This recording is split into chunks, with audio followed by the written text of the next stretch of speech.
Good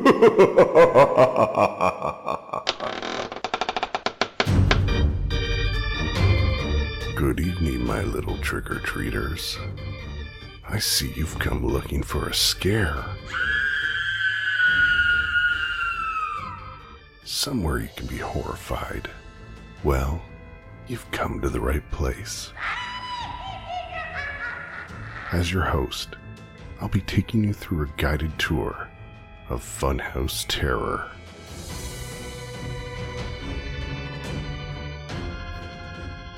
Haunting tales brought to you by some of the most twisted minds in podcast land.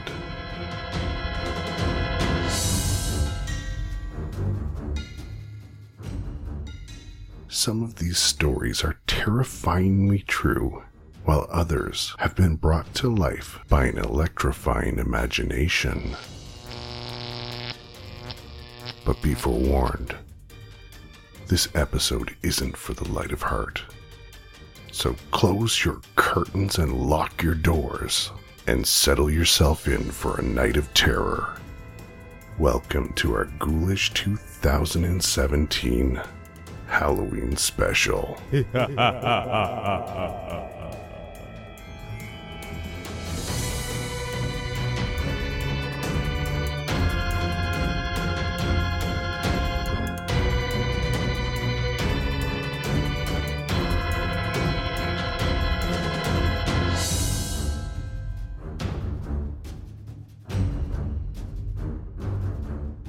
Our first cryptic tale, called The Princess, comes from the host of Creepy, John Grills.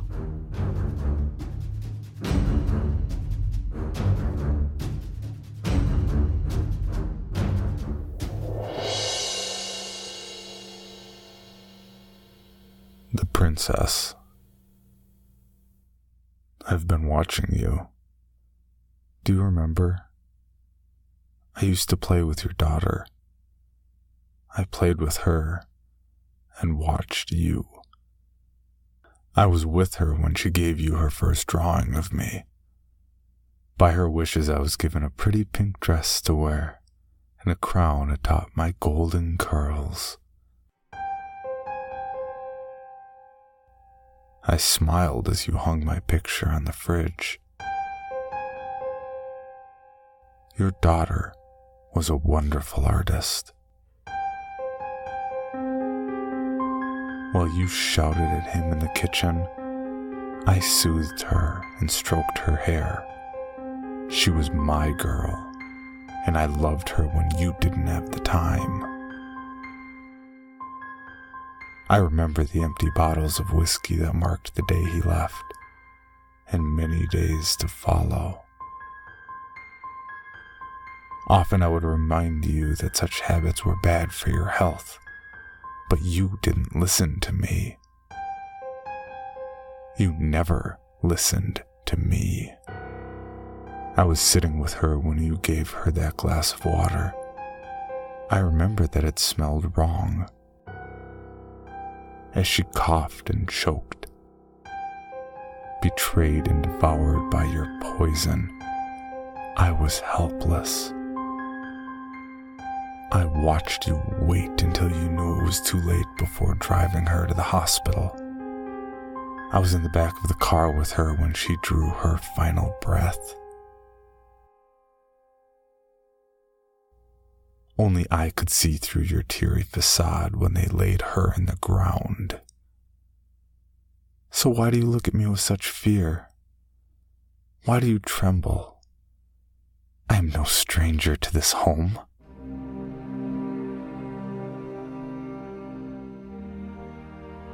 I've been with you all along,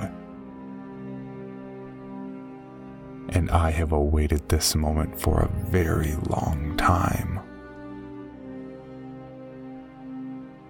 Your tears dampened the carpet. The rope came from the garage. It was a bit thin for its intended use, but it would be enough. A lady should be able to make do in a pinch, after all. One end adorns your neck, the other's tied up to the ceiling fan. You could be whispering your prayers, but you're not that hopeful. With the flip of a switch, it whirs to life and the rope tightens. It doesn't lift you, but rather forces you to crane your neck and stare at the whirling blades above you as you gasp for air. Your bulging eyes meet mine one last time, and with a voice of destitute, you gasp, barely audible. Why? I smile. You hang. Justice tastes sweeter than I ever dreamed it would. Sweeter yet, knowing you did it to yourself.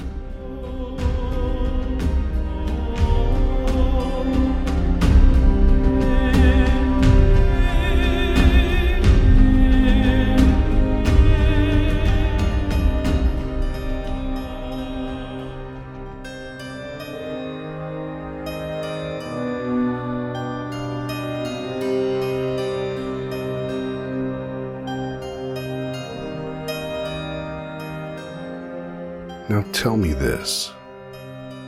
Will you ever look at a child's toy the same?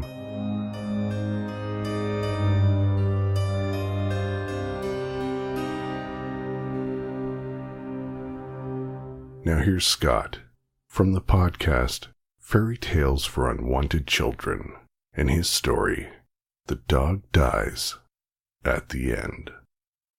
We found the body 6 days after we moved in. 6 days of boxes and painting, new job jitters and newlywed, let's call it frivolity. We hadn't expected all the change to pile up at once, but it was Richie's dream job, so we left the city, our family and friends behind, and embarked on this adventure together. I don't like change. I never have, but Richie pulled at my boundaries. There were trips where I'd be doubled up on the toilet, hikes that left the trail, rivers that should never ever be rafted. My stomach doesn't like stress, but for Richie I'd do anything. The house was small, with a deep narrow lot that went back towards the forest. Plenty of room for the dog, no privacy from the neighbors. Small town. I've always lived in the city, so even if there wasn't stress from the move, I'd still have been knotted up with the idea of it. People aren't as homophobic in the city. Or if they are, they know how to hide it. Maybe that's just my bias. But the neighbors gave us a lot of those looks. The "oh" looks. The "oh, he's not your brother" looks. Richie was more eager to face the yard work, but my knees are older and I've never had to mow a lawn before.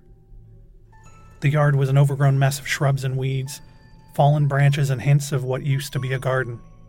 A perfect match for the rest of the houses along the street. We'd let Shelley out and she'd disappear into the chaos of it, rummaging and chasing, barking madly at God knows what. The neighbors didn't like that, but they didn't seem to like much. Shelley found the body first, and Richie had to hack a path back to her. We thought the dog was hurt the way she was going, barking and growling, digging at something. There were homeless people in the forest, the neighbor said. Be careful about the forest. We thought maybe she'd run into one of those. And she had. Just not the way we thought.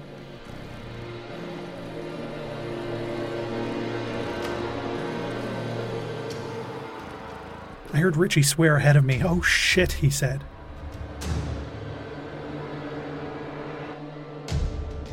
Richie didn't swear. Richie never swore. I was tangled on an overgrown rose bush when I heard it and stopped. We all stopped, even the dog. My shirt tore as I pulled towards them. It was never meant to be a work shirt, and it tore like tissue. But Richie never swore, and it was important I be there for that. Whatever caused it would be a story to tell, and I was missing it. The police showed up quickly. They had to hack a wider path to get the stretcher in.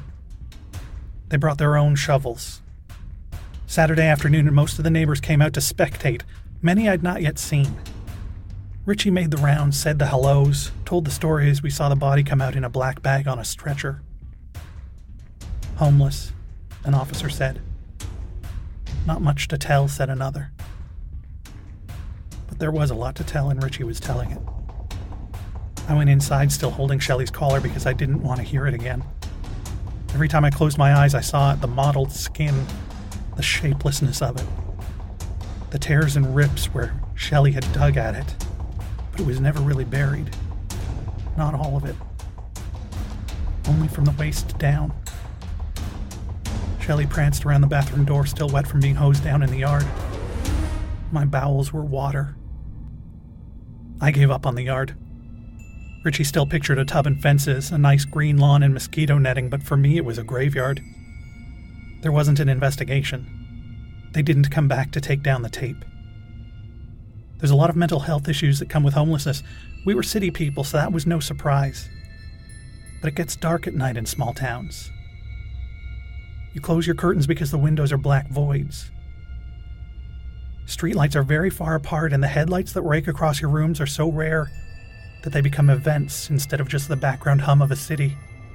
When someone walks along the street at night, you watch them, because the dark is vast and empty, and walls are thin, and glass can break, and doors aren't the only way in.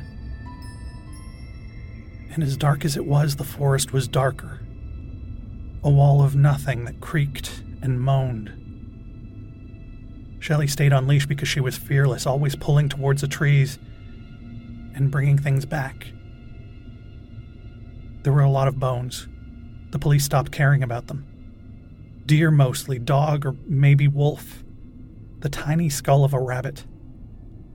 Richie collected them, finding corners of the internet that could tell him what they were. He let Shelley run, and when he did, he was the one to meet her at the door because I couldn't do it. With me, she was on the leash and I was on the porch, shining a flashlight into the tangled dark and listening to the crackles, the snaps, and the sudden silence of crickets.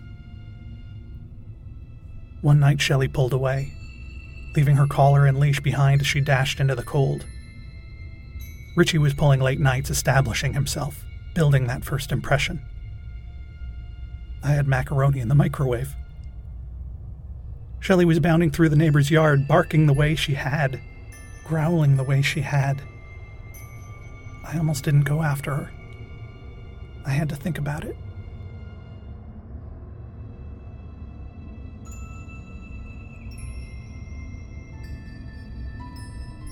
This one was buried up to its chest. I was shaking so bad I couldn't stand. I tied the dog to the back of the house. I didn't even hose her down. I called 911 and barely made it to the toilet. His chest. Buried up to his chest. The yards were full of floodlights. An officer pounded at the door, but I couldn't answer it. Richie raced home, and he was out there until past 3. An officer walked the yards with Shelley to see if she'd find another one.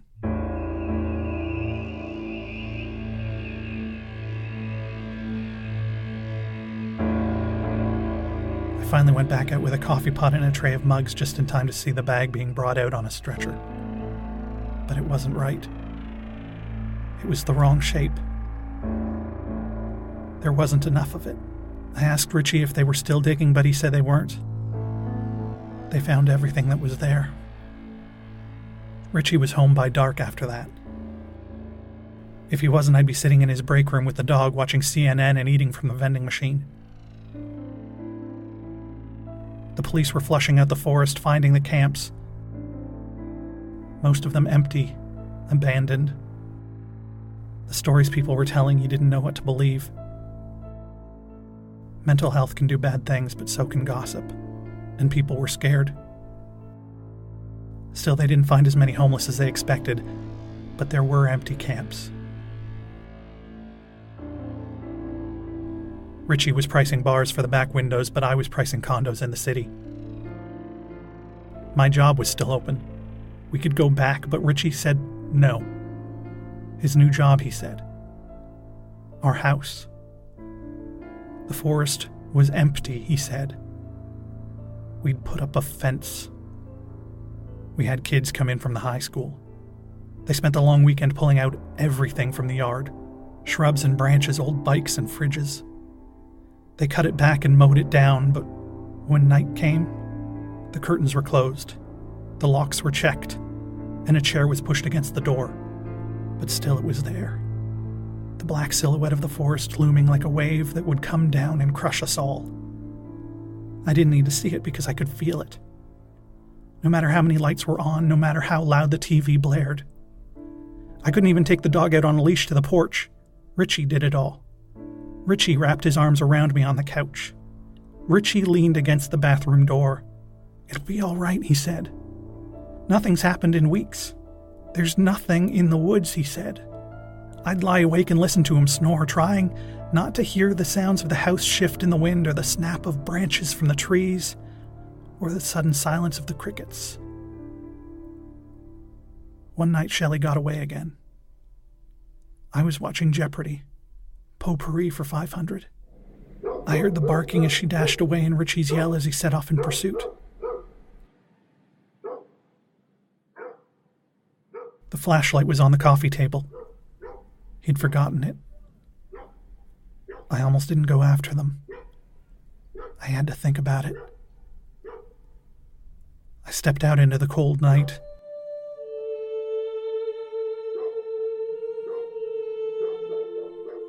Jumping the beam of light towards the growling.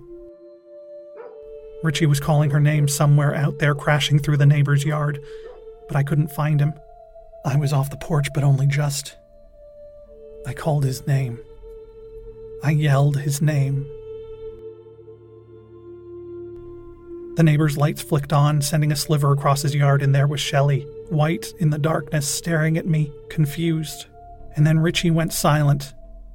Instantly. One moment yelling and the next nothing. The most horrible silence I've ever heard. And Shelley, standing there, just staring at me like a ghost in the sliver of light. I felt empty.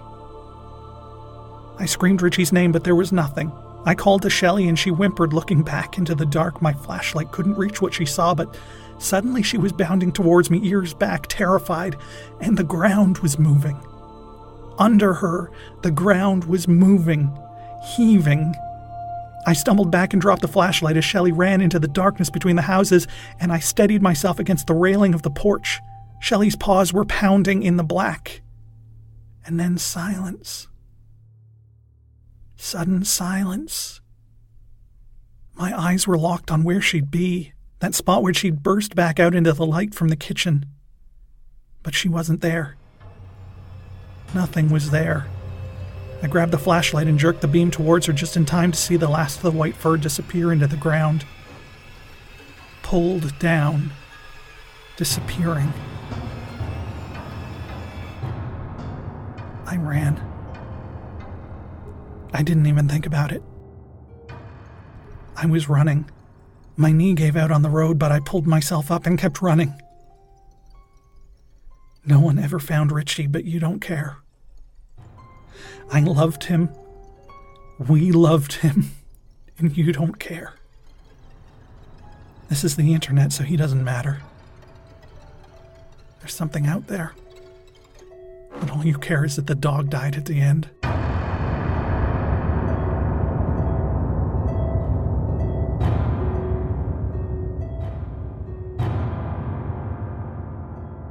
So what have you taken away from that tale?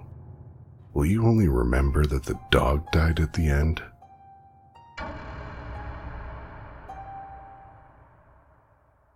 Now here's Haley from the Murder Road Trip podcast. It was a cold, silent night. The wind whistled and howled, its gales rasping against the glass window pane.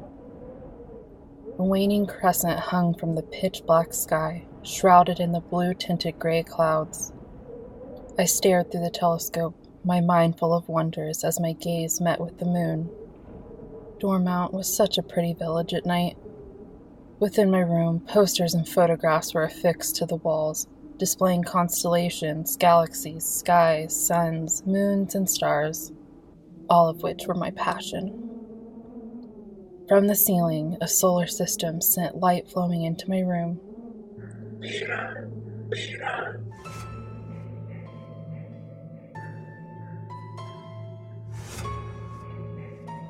A sound, a low grumble. It opposed the usual night sounds of Dormont, which usually consisted of cricket songs and rustling tree branches. And then, I realized the sounds must have belonged to Mother's voice, coming to check up on me. I leapt into my bed sheets, switching off the lights in such a quick sequence I had forgotten I had ever done so. Mother would kill me if she caught me awake at this time of night again. Pumpkin eater. Footsteps.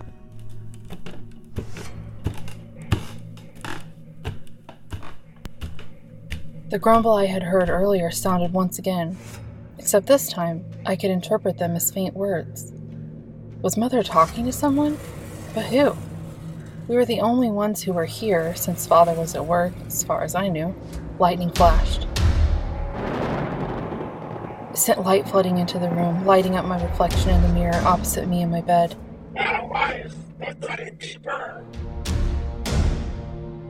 The sound grew louder. No, closer.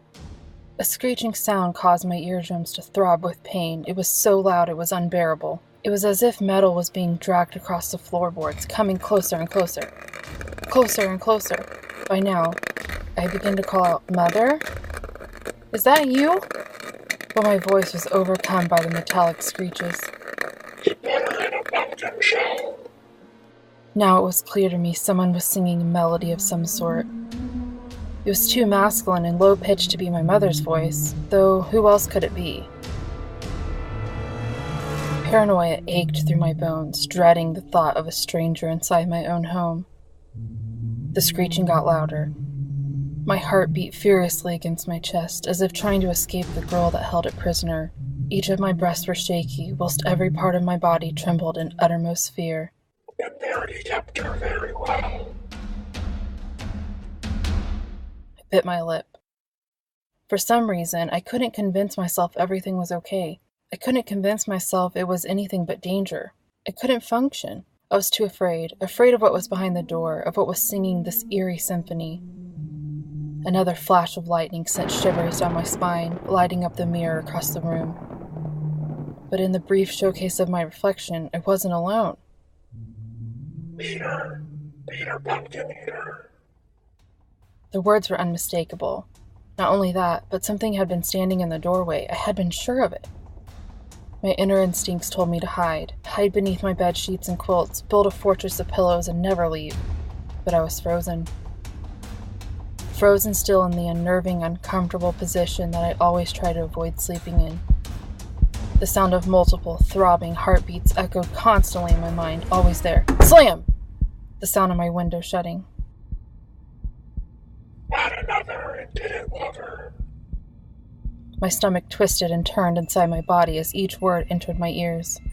At this moment, I leapt out of my bed, shuffling to a corner of the room. I clung onto my teddy bear tightly and began to cry, as any 14-year-old would do. "Father, if you're playing a trick on me, I swear!" I yelled, my voice cracking and shattering as it left my throat, interrupting myself. An unnerving silence gave me time to lift the tears shrouding my sight. And there I saw a shadowy figure, standing still in the darkness. Lighting lit the yellowish-white silhouette of a toothy grin. Up the chimney he did shove her. This line stood out from the rest, as if the man before me was telling me my fate.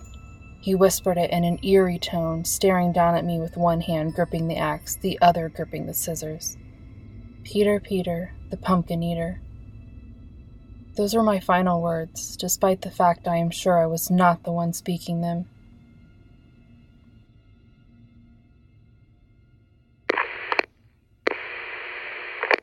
Pumpkin Eater Police Case, 6th of June, 1986, log number 143. The case on the 14-year-old victim, Janice Bradford, and her 39-year-old mother, Mary Bradford, has finally been concluded. Each of their corpses has been found together in the chimney of their own home. It seems the Pumpkin Eater, who is usually known to cut up his victims and stuff the remnants into pumpkin shells, has more than just one method of killing. This time, it seems the two corpses were tormented with a sharp, unidentified object as their eyes were gorged out, along with the daughter's tongue. Then, the two must have been forcefully shoved up the compact chimney and secured with barbed wire, perhaps even alive. for it would seem they both suffocated on soot before dying of blood loss. The idea of them being alive has been sparked from multiple scratches, seeming to have originated from human nails in the insides of the chimney. Both victims had multiple, uneven broken nails to support this theory. No clues were left behind for us to know who the killer was. It may not even be the pumpkin eater, but it seems to be too a similar case to not relate somehow.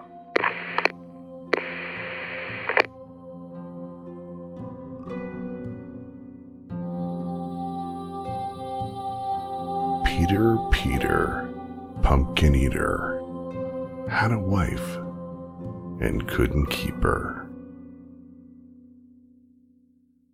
Now, Dennis Sira from the Evil Podcast presents Amanda.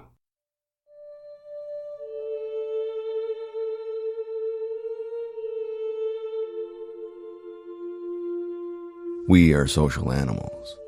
Our survival has been a direct result of our need for each other. Before our modern-day technological discoveries, we survived for centuries in city-states and smaller communities who lived together for security. Before the discovery of agriculture, we banded together in small nomadic hunter-gatherer clans, assisting each other with hunting various animals and surviving the dangers of a hostile, prehistoric world. Now we have cities whose populations reach in the millions. People everywhere you look. Yet you can sit in a coffee shop, in the heart of a city, with dozens of people around you chatting and socializing, and be utterly alone.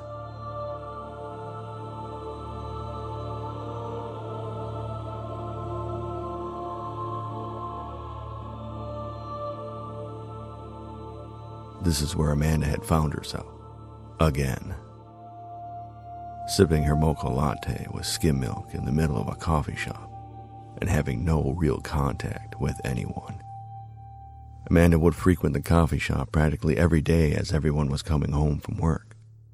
In a way, it had become Amanda's only true socializing event. All the conversations around her were the background noise of a solitary existence. Amanda would come to the coffee shop to people watch and listen to them interact with each other.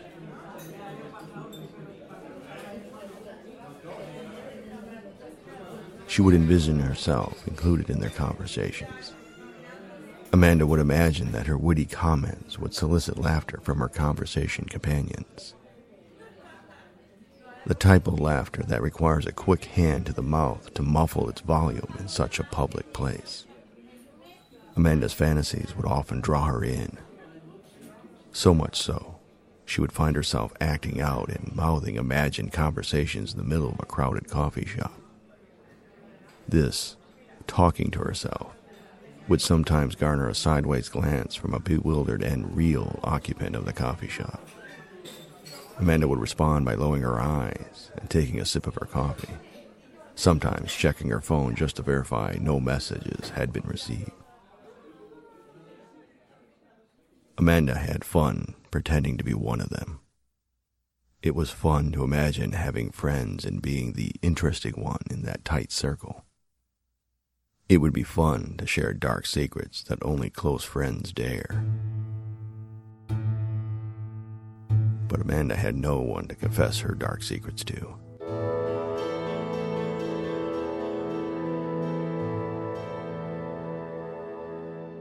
No circle of friends to confide in. Amanda envied these sheep as they had each other.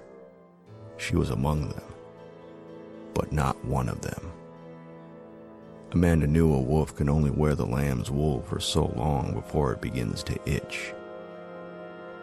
Eventually, the beast has to reveal itself. Today, Amanda could feel it behind her eyes. Usually, her willpower was enough to maintain her cloak of normal. However, today the beast was just below the surface. As she quietly sipped her coffee drink, the monster inside was crouched like a lion in tall grass. It was on the hunt. Like any predator, the beast inside was observing the herd and picking out the weakest members.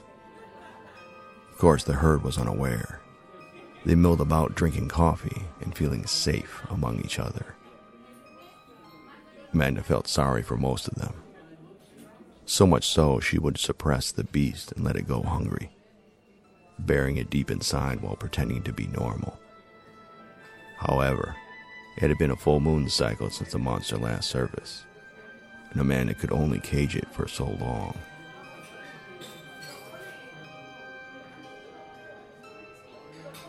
From behind Amanda's eyes, it surveyed the crowd and would whisper to her, "That one," it said as she spotted an elderly woman moving slowly with a well-used walker. Amanda turned her head away as she could feel the hungry beast salivating.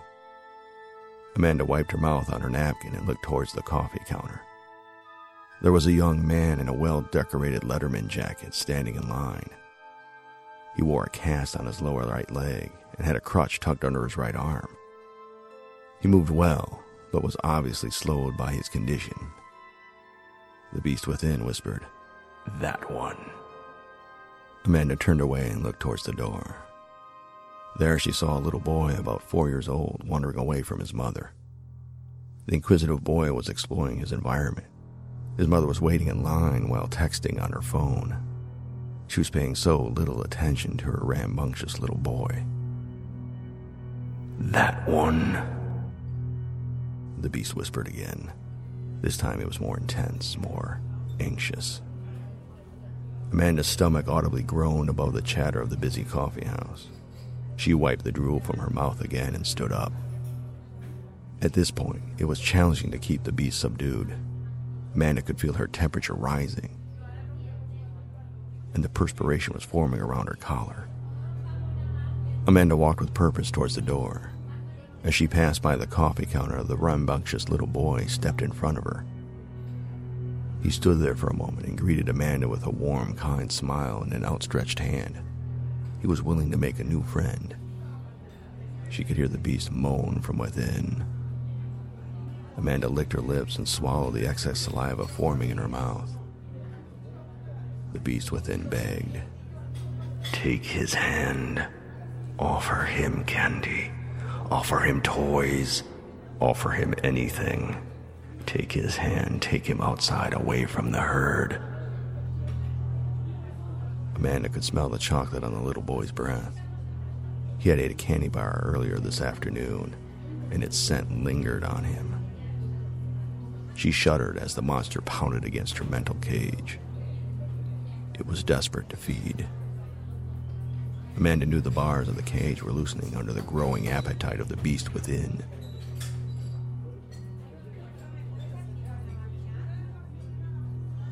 She stepped around the boy and walked towards the door. The little boy pouted and began to step with her. Amanda tried to silently shoo away the boy as she continued to the door.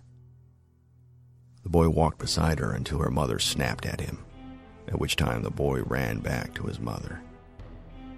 Amanda dashed out the door and walked at pace down the street. She could feel her fingernails hardening and elongating. Amanda's vision quickly adjusted to the darkness. The cage was weakening.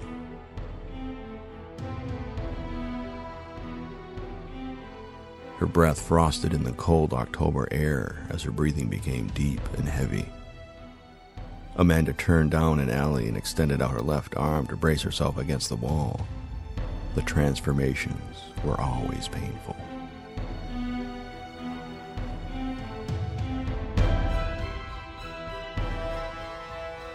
The scent of garbage and urine became stronger. In the dark alley, Amanda heard 3 rats rummaging in a nearby dumpster, and the accelerated heartbeat of a feral cat observing them from above. With her hands still braced on the wall, Amanda bent over and spewed her digested mocha latte to the ground. Her claws dug into the wall and scratched the brick surface.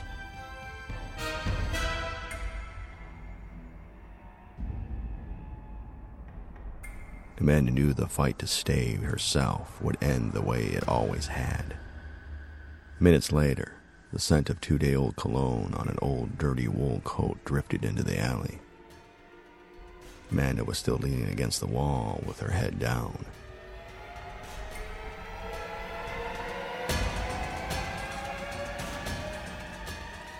she heard the sound of careful footsteps approaching her from behind.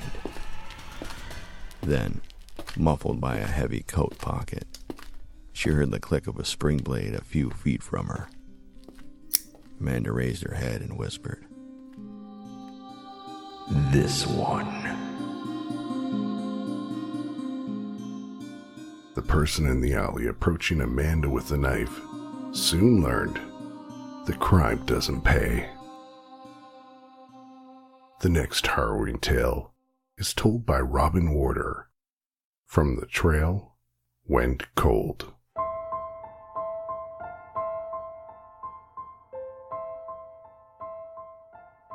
If you grew up celebrating Halloween, you probably have vivid memories from your childhood about being told to watch out for dangerous people who might be handing out poison candy or apples with razor blades inside them. But this story is the polar opposite of that.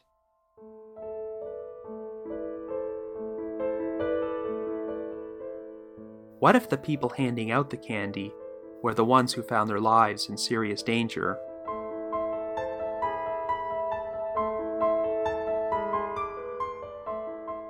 Well, this exact scenario occurred with an elderly couple named Marvin and Ethel Brandlin on Halloween in 1982. Marvin and Ethel had been married 46 years and lived in the town of Fort Dodge, Iowa. For some reason, on this particular year, trick-or-treating would take place on the evening of October 30th rather than the 31st, possibly because the 30th was a Saturday. Marvin and Ethel spent the night handing out candy as usual to children, including their own granddaughter, Teresa Trueblood.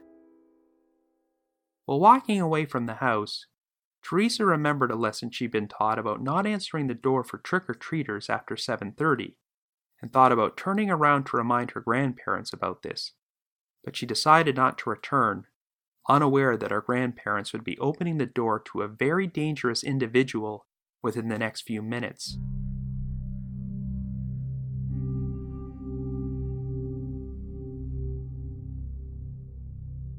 The Brandlins heard another knock on their front door, and when they opened it, they were surprised to find an adult male standing there. He was dressed in blue jeans and a plaid shirt, and wore a pillowcase with eye holes over his head as a mask. The man said, "Trick or treat, give me your money or I'll shoot." The Brandlins figured this was some sort of practical joke, so Ethel attempted to lift up the pillowcase, but the man held it down.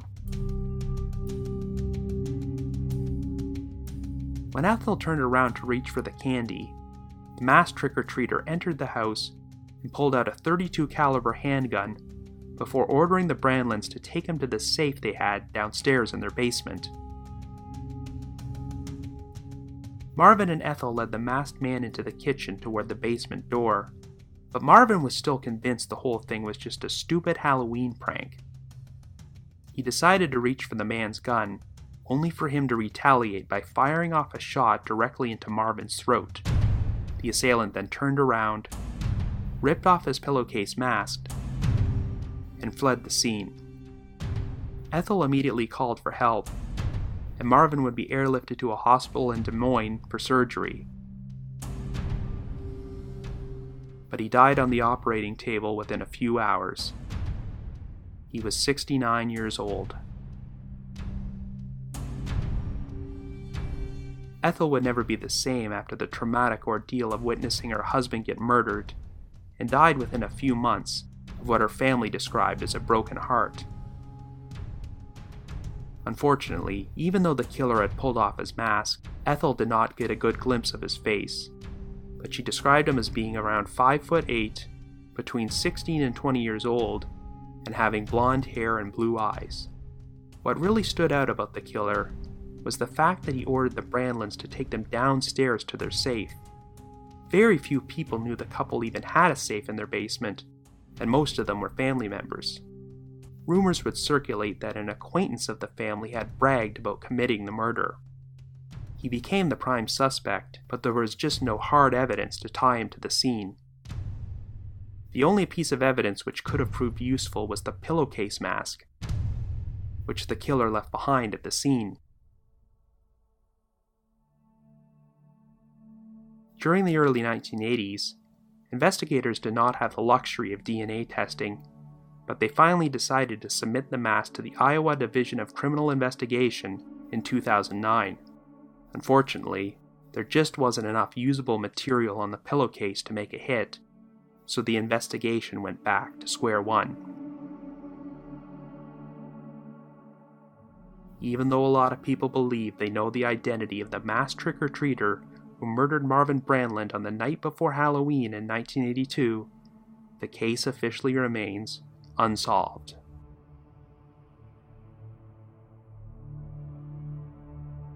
Thank you, Robin, for reminding us that you can never be too sure who you're opening your door to. If that wasn't enough to worry you, gather around for this haunting tale by Sammy from the Encrypted Podcast.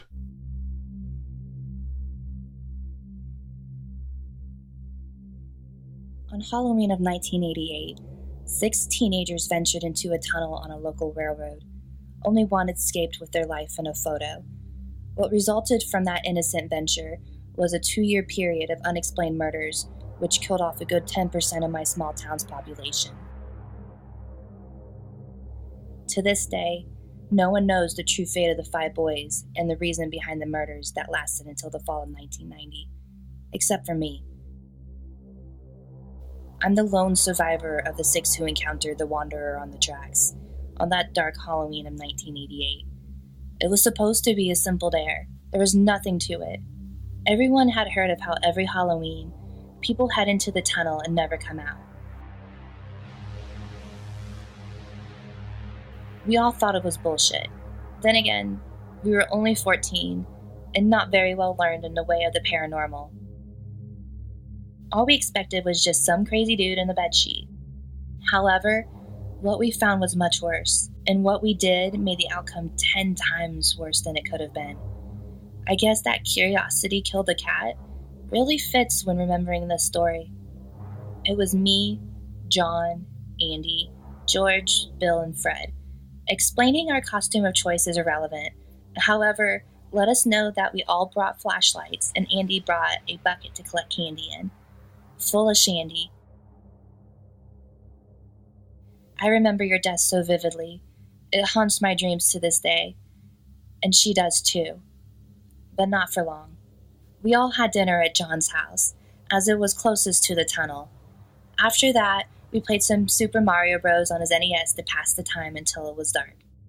When it was, we all departed to complete the dare we so foolishly accepted. I carried a Polaroid to show everyone what was really in the tunnel. We left when it was considerably dark outside. Most of the dads were parading their 7-year-olds up and down the street getting candy before it got really dark. There had recently been some kidnappings in the area, but we didn't expect to meet the suspect, so we thought we would be safe. With each step towards the tunnel, it seemed as if it got darker, and when we arrived, it was pitch black, and it was pretty much only us and the older trick-or-treaters outside. We all stopped at the entrance of the tunnel for a moment, realizing that we might not make it out alive. After waiting one more moment, we hesitantly stepped inside, turning on all of our flashlights.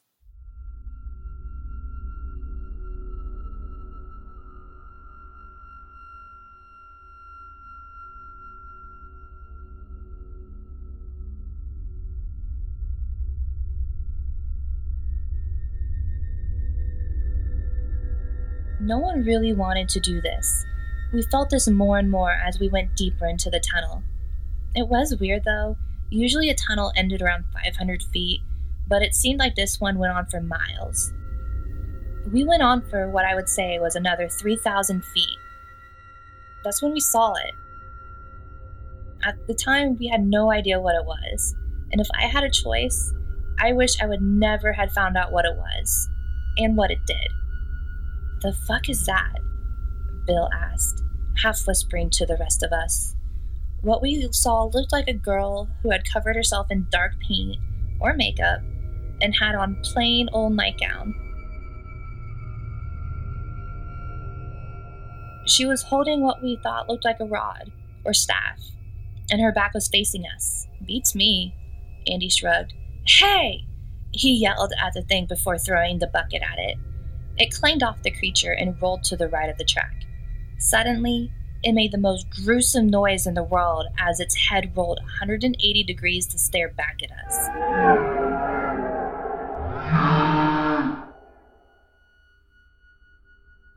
I hastily took out my Polaroid and shot a picture of it.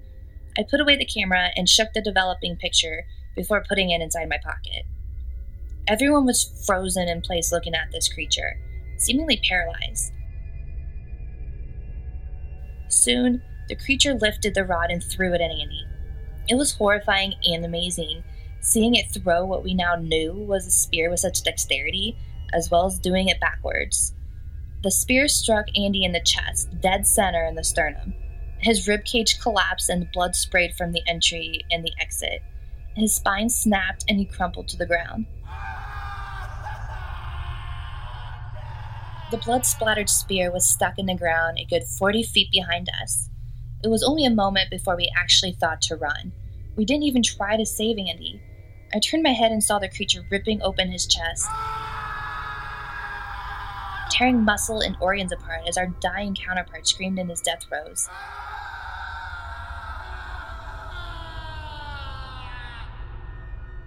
It seemed like the creature wanted to separate flesh from bone, as is exactly what it had done.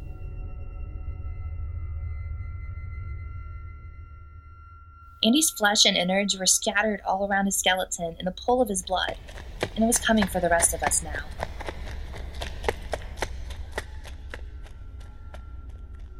Bill was the next one to get caught, eviscerating him in the same manner as it did to Andy. Then she got George. And then Fred. It was me and John left.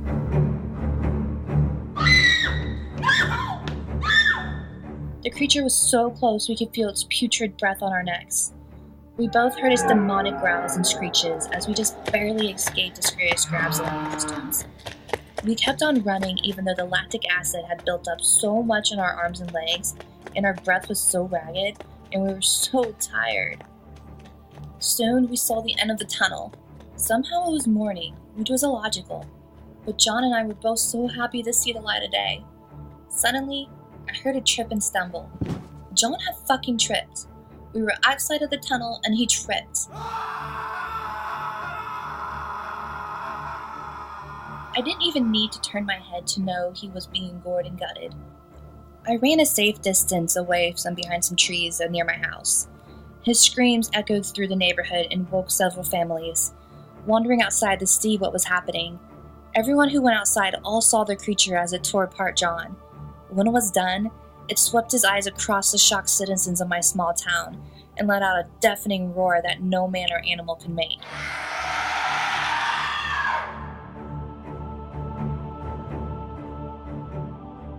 It then dashed back inside the tunnel, and everyone ran inside their homes, including me.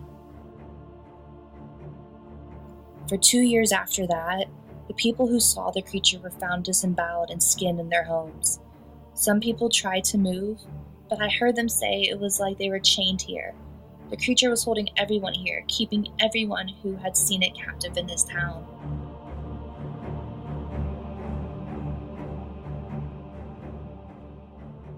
I'm the last surviving person who saw the Wanderer on the tracks, and my time is coming soon. How did I last this long? I don't know. I bet it's teasing me, torturing me. It's taken a hold on my life, and I can no longer function like other people. I can no longer go out in the dark. My windows are always closed, the blinds are always down, the doors are always locked. I've tried to kill myself multiple times, but I can't. It won't let me. Recently, I've been hearing the dying screams of my dying friends. I've heard a bucket clanging from outside my window, tapping on my front door at night. It's a sign. It's coming for me soon.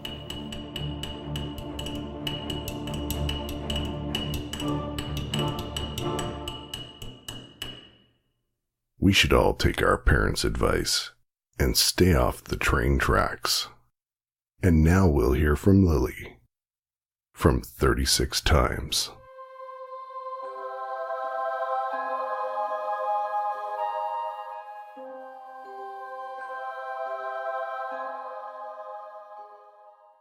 The Strange Mrs. Dandridge by Andrew Ashdown.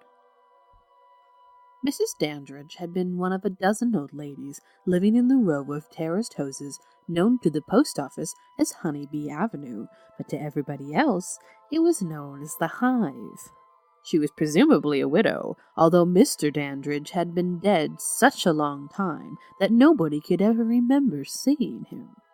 At one time, she had been friendly with the other older ladies living on the street, but her reluctance to invite any of them inside her own home, and her extreme reticence about standard subjects, such as the degenerate youth of the rest of the town, with the notable exception of some grandson or another, or the influx of a small Polish community that had threatened to overthrow the natural order of things, meant that she had experienced a gradual ostracization.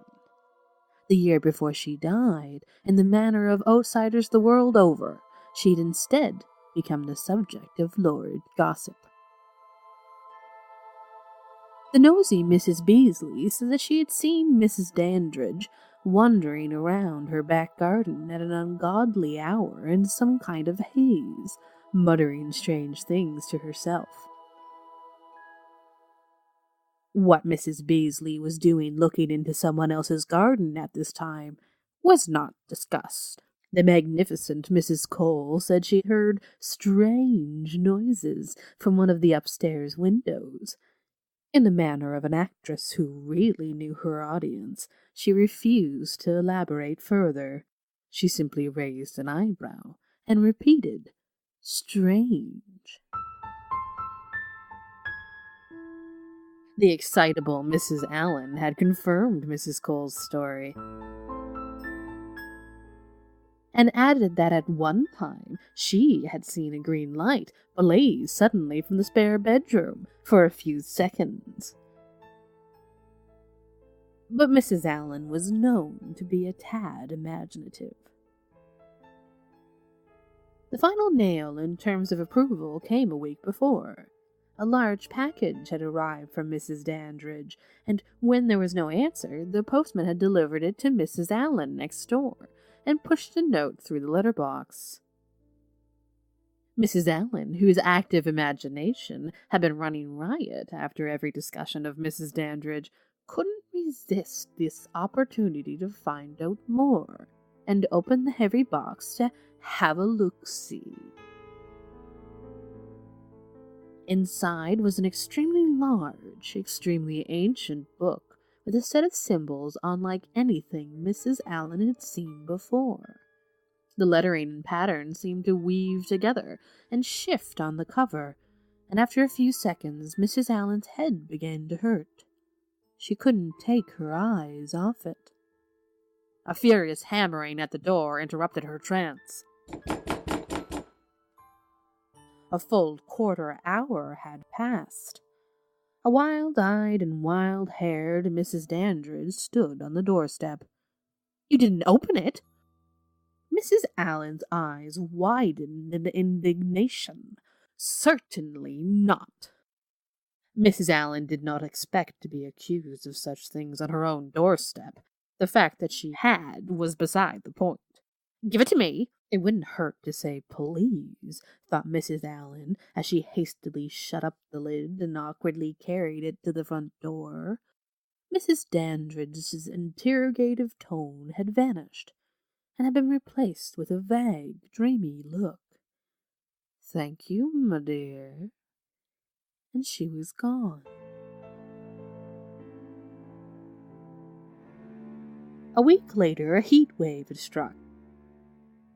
Mrs. Cole's dutiful grandson, Paul, had been visiting his grandmother and her friends in the way all good grandsons should, telling slightly risque stories and pouring the tea, flattering Mrs. Allen.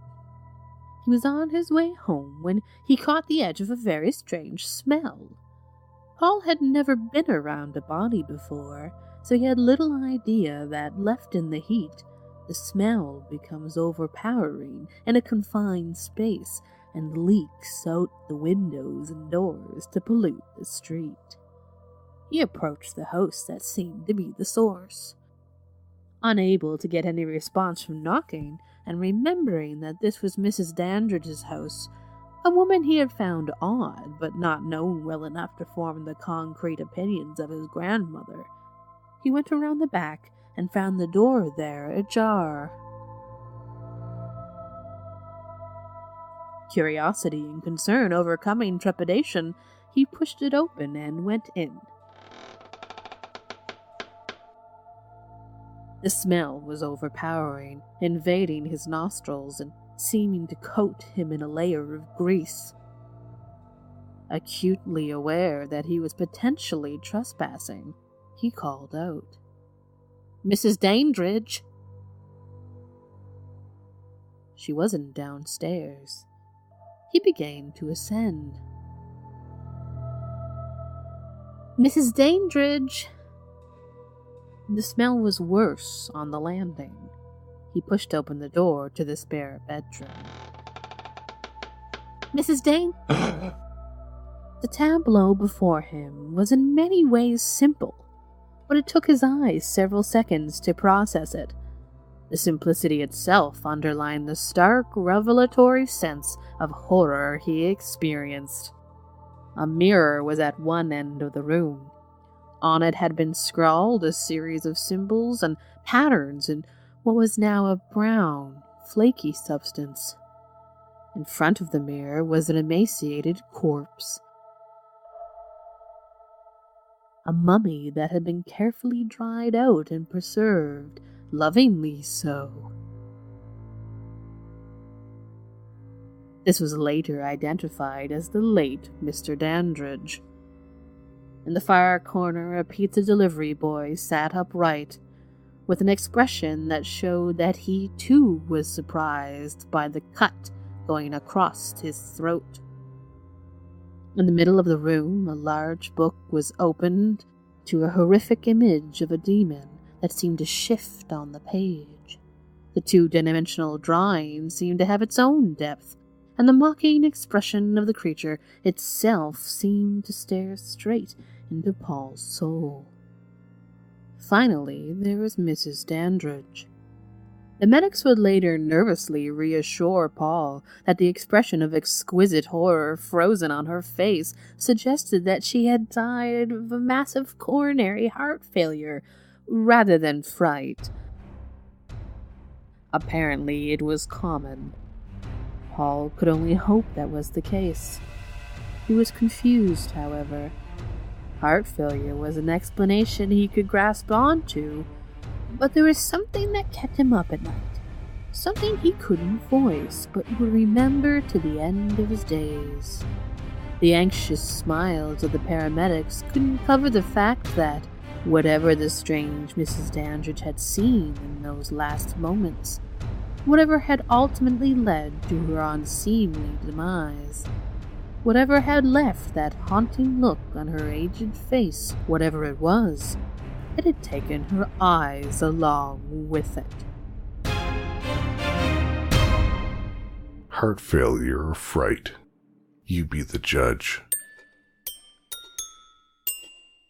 Now Mandy from the Moms and Murder podcast brings to you this spine-tingling tale.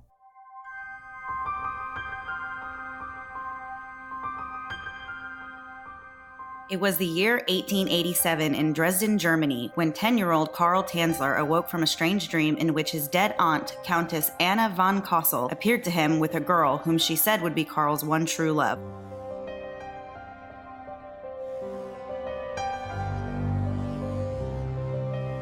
From this day forward, Karl would be plagued with visions of the dark-haired beauty and would carry the memory of these visions into his adult life. In 1910, a young Karl moved to Australia, where he stayed until the end of World War I, studying weather patterns. Upon returning home, he married a woman named Doris Anna Schaefer, with whom he had 2 daughters, Aisha and Crystal Tanzler. The family emigrated to the United States in 1926. They sailed from Rotterdam to Havana, Cuba, before reaching their final destination in Zephyrhills, Florida. Despite the fact that he was married to another woman, Karl remembered the lovely lady from his visions. He believed that one day she would come into his life and that they would live happily ever after. Carl accepted a position as a radiologic technician in Key West in 1927. And when he moved there for the job, he did not take his family with him.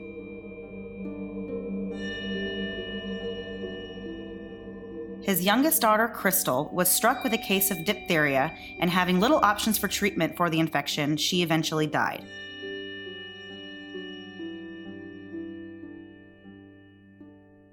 In 1930, while working at the U.S. Marine Hospital under the name Count Carl von Cosel, a 22-year-old Cuban-American woman named Maria Elena Milagro de Hoyos was brought in by her mother after exhibiting signs of severe illness. Carl instantly recognized Elena as the woman from his lifelong visions. She was one of 3 daughters of a cigar maker and was viewed as a local beauty in Key West. Elena was, at the time, married to a man named Luis Mesa, with whom she had fallen pregnant and subsequently miscarried a child before Luis left her.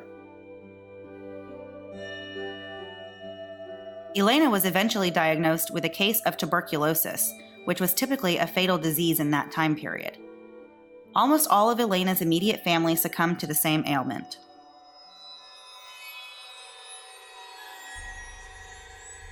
Carl was desperate to successfully treat Elena, but even though he claimed to have 9 university degrees, he lacked the qualifications needed to treat a tuberculosis patient. He set out to cure her using a variety of unconventional methods, including specially made elixirs and tonics, X-ray and electrical equipment, all of which he brought to her home.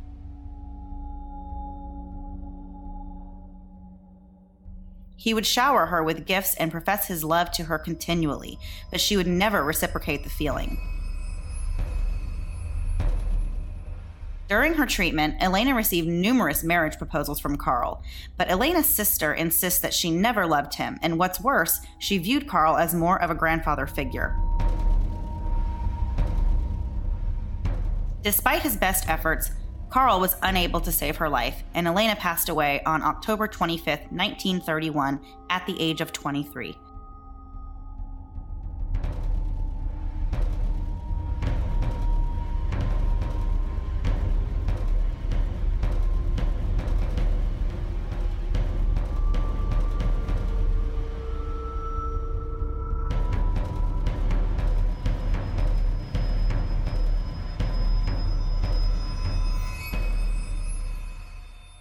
Carl Tanzler was devastated and heartbroken. He quickly offered to pay for Elena's funeral and obtained permission from her family to hire a mortician to clean and fix up her body before placing it in her tomb. He had commissioned the construction of an above-ground mausoleum in the Key West Cemetery, of which he would be the only person to possess a key. It was here that he would visit Elena almost every night for the next 2 years. During his visits, he would serenade Elena's corpse with Spanish songs, and he began to insist that he could hear Elena's voice calling to him from the grave.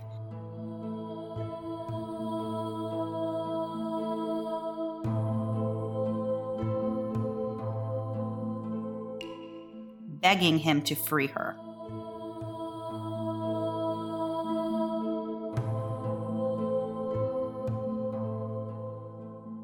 He was eventually fired from his job for reasons unknown and abruptly stopped going to the mausoleum. Considering his general behavior up to this point, Elena's family thought it was strange that he would suddenly stop with the daily visits. But they had no idea that what had actually happened would be a lot more bizarre than anything they had seen from him before.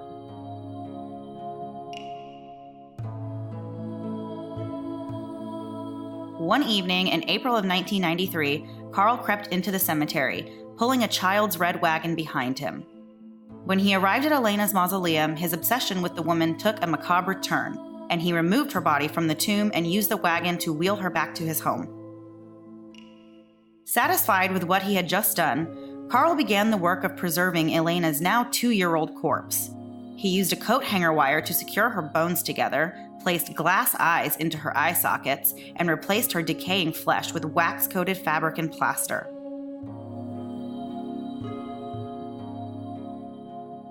He then stuffed the body cavities with rags and completed the look with a wig that he made from Elena's own hair. Carl finished his project by dressing the body in Elena's own clothing and placing her mummified body in his bed. He would use copious amounts of perfume and preserving agents to conceal the odor and delay the effects of decomposition.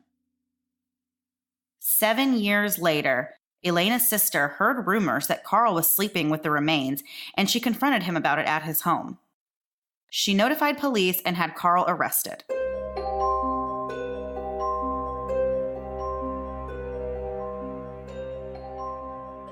Authorities had Carl undergo a psychiatric evaluation, but he was found mentally competent to stand trial on the charge of wantonly and maliciously destroying a grave and removing a body without authorization, and on October 9, 1940, he was made to answer for the charges. In a bizarre twist, Carl was released from custody, and the charges against him were dropped because of the fact that the statute of limitations for the crime had expired. Elena's body was put on display at the Dean Lopez Funeral Home and eventually returned to the Key West Cemetery, where it was placed in an unmarked grave to prevent further tampering. In 1944, Carl Tanzler moved closer to Zephyrhills, near where his wife Doris lived. It is reported that Doris helped to support Carl in his later years. Having been forcibly separated from his love obsession, Carl used a death mask to create a life-sized effigy of Elena, which he lived with until his death on July 3, 1952. His body was discovered on the floor of his home 3 weeks after his death. Rumor has it that Carl's body was found in the arms of the effigy he had created. It has been written that Carl had the body switched, or that Elena's remains were somehow secretly returned to him, and that he died with the real body of Elena Hoyos.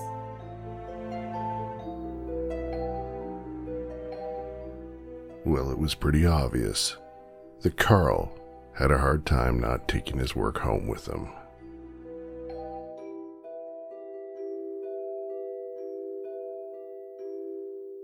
Now Cambo from the True Crime Island podcast will now tell you about his experience on Australia's most haunted road.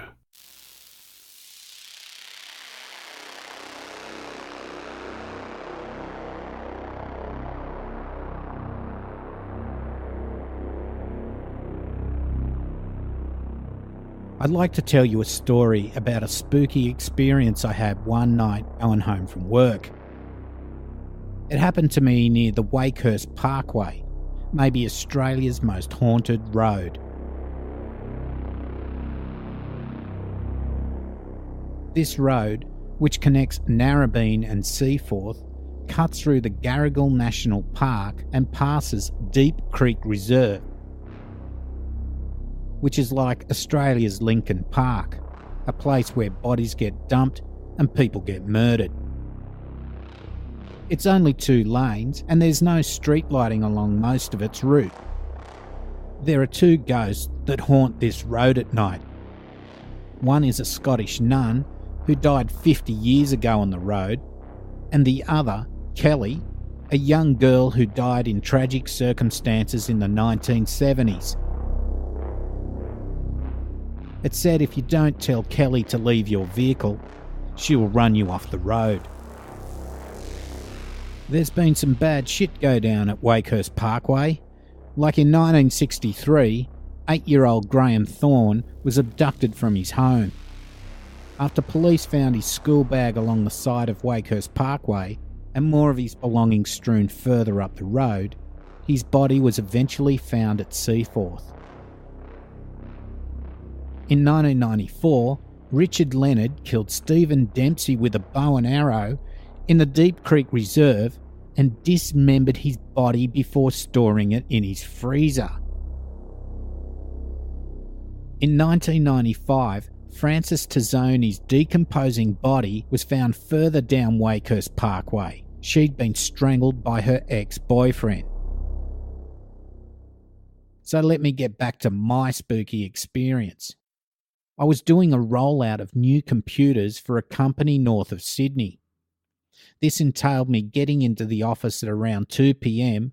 to organise and advise the users that their PC would be upgraded that night. By 5 p.m, we would then start rolling out the new PCs and have it all finished by about 10 p.m. or so. Next day, rinse and repeat. This day, I found the desk of one of the allocated users that were due to have their computer upgraded that night was vacant.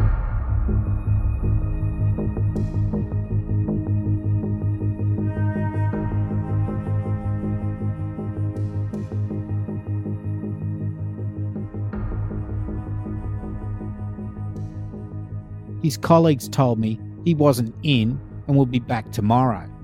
No big deal. We finished rolling out the allocation of new computers around 11 p.m. that night, and as usual, we would all hang out and go for a quick beer before heading home. Beers finished, I headed for my car. A 1974 Ford Fairmont two-door hardtop with 351 cubic inch or 5.8 litre V8. Same car like Mad Max drives. And I noticed this girl, probably 20 years old, facing towards the passenger door and away from me. She looked like she was wearing a uniform from a bank.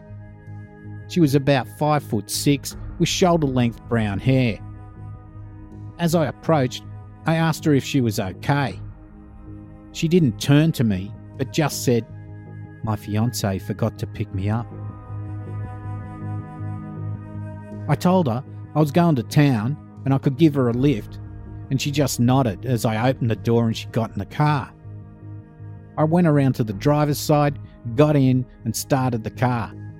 I drove off towards the Wakehurst Parkway. She just looked forward and I felt a bit awkward, thinking she must have had a fight with her fiancé or whatever. Then I noticed the ring finger on her left hand was bent at 90 degrees to the left. Her engagement ring still on her finger. I thought this was weird, but everything seemed weird at this point. We then entered the Wakehurst Parkway, which at night is pitch black as there's no street lights. I tried a bit of small talk and asked her name, but she just sat there, eyes fixed to the front, and she didn't say a word. There's a set of traffic lights at a pedestrian crossing near the C3 church at Oxford Falls. At this time of night, there is never anyone crossing the road here, so it's always a green light. But on this occasion, the light was red. I slowed down the car and stopped, but I couldn't see any pedestrians at all. The girl then opened the door and said, "This is as far as I can go," and got out of the car. The light went green, and so I drove off, thinking, what the fuck is going on here? Too tired to worry about it too much. As I drove off, I couldn't see her in my rearview mirror. Next day, I walked over to see the guy that had had the day off previously so I could organise his PC upgrade. He was about 50 years old or so.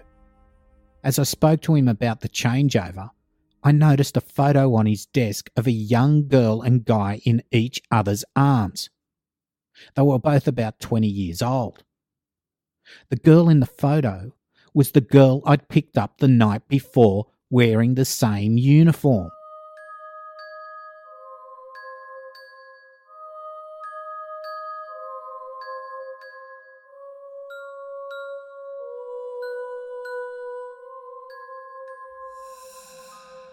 Now me, being foot-in-mouth guy, asked him if the guy in the photo was his son, as it did look a lot like him.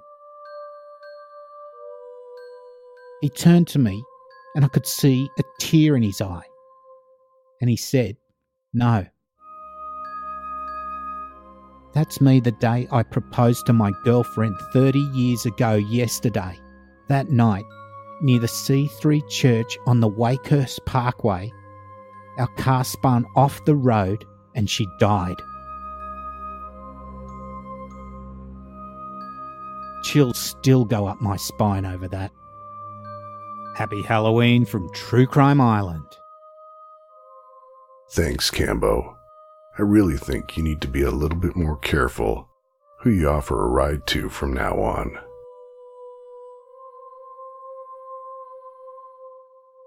And now Carol from Cold Case Notes brings to you this story of murder.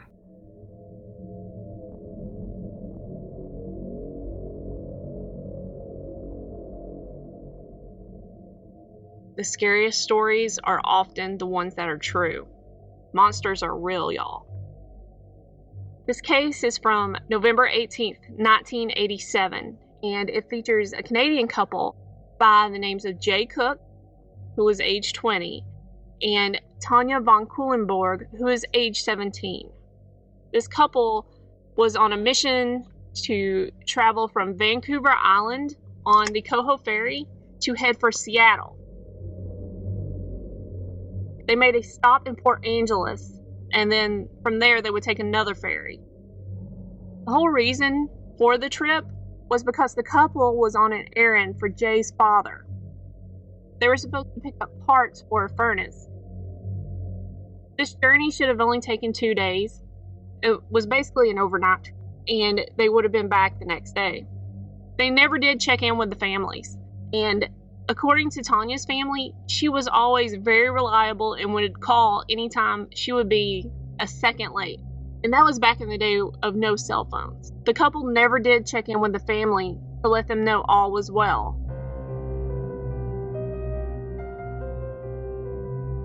So by November 20th, 1987, they were reported missing. The search began fairly quickly, and during the search, the police were able to see that the couple did in fact take the ferry from Vancouver Island into Port Angeles. I found a couple of conflicting reports on whether they actually took the second ferry into Seattle. However, I will say that the latest police reports, they seem pretty sure that the couple did make the second ferry. Tanya was quickly found on November 24th, 1987, just days after being reported missing. According to Chief Deputy Ron Panzero of the Skagit County Sheriff's Department, Tanya's body was found partially clothed. She'd been raped and murdered.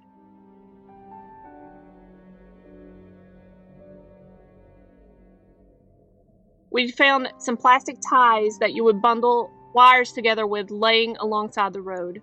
We assumed that they were used to secure Tanya in the van.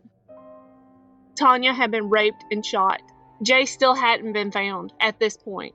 Quickly after, they found the van sitting abandoned in a parking lot in Bellingham, Washington, near a Greyhound bus station.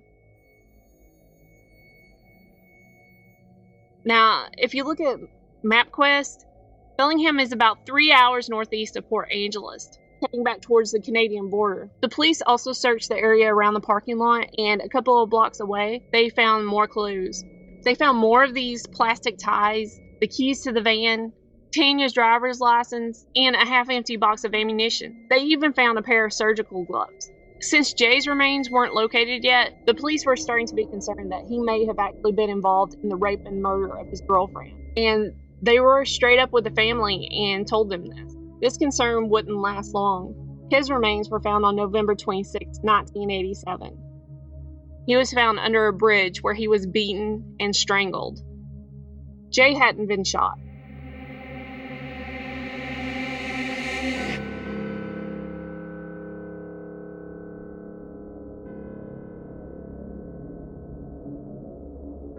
According to Sergeant Robert Bart, an officer with the Snohomish County, Washington, his hands had been bound with the same plastic tie wraps. We think the way Jay died was indicative of things that we've seen before inside the prison walls. And the things we found on Jay certainly raised a suspicion that the person or people who did this had been in the prison system before. Without telling you anything else, that's definitely a possibility. The police are really stuck on this theory that the perpetrator or perpetrators have been in the prison system. They won't say why, so I can only guess. They felt that the couple probably came across their killer on the second ferry heading into Seattle, and that their real target the whole time was Tanya. She was a very pretty girl, and They think Jay was just simply in the way, so he had to be disposed of. Now, this is the part of the story that really creeped me out when I was a kid. Over the Christmas holidays, the couple's families started getting these weird greeting cards.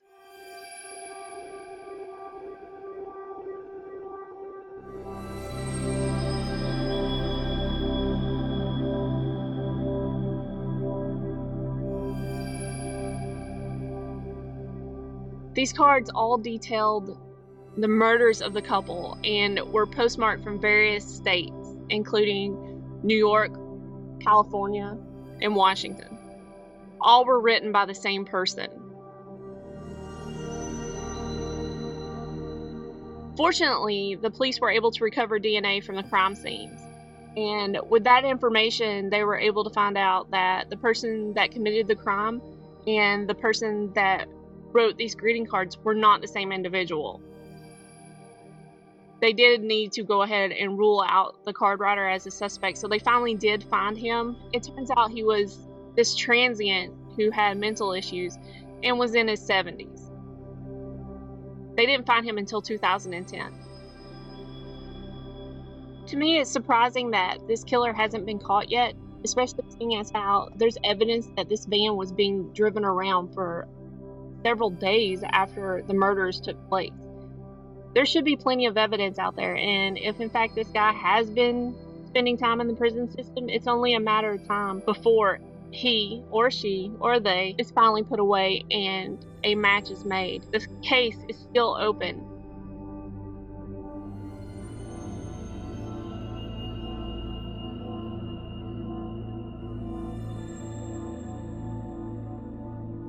Those poor people who lost their lives. If only someone had seen who was driving that van.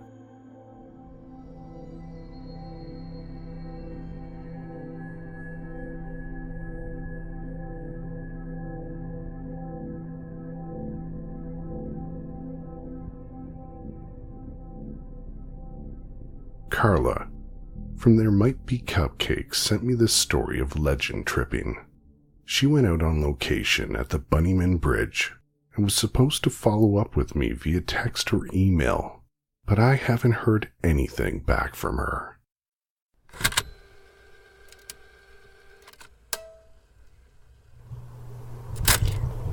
Hi, this is Carla, and you are listening to There Might Be Cupcakes. This is going to be a little raw because I am on location for the first time, so bear with me. Alright, here we go. Virginia is full of woods.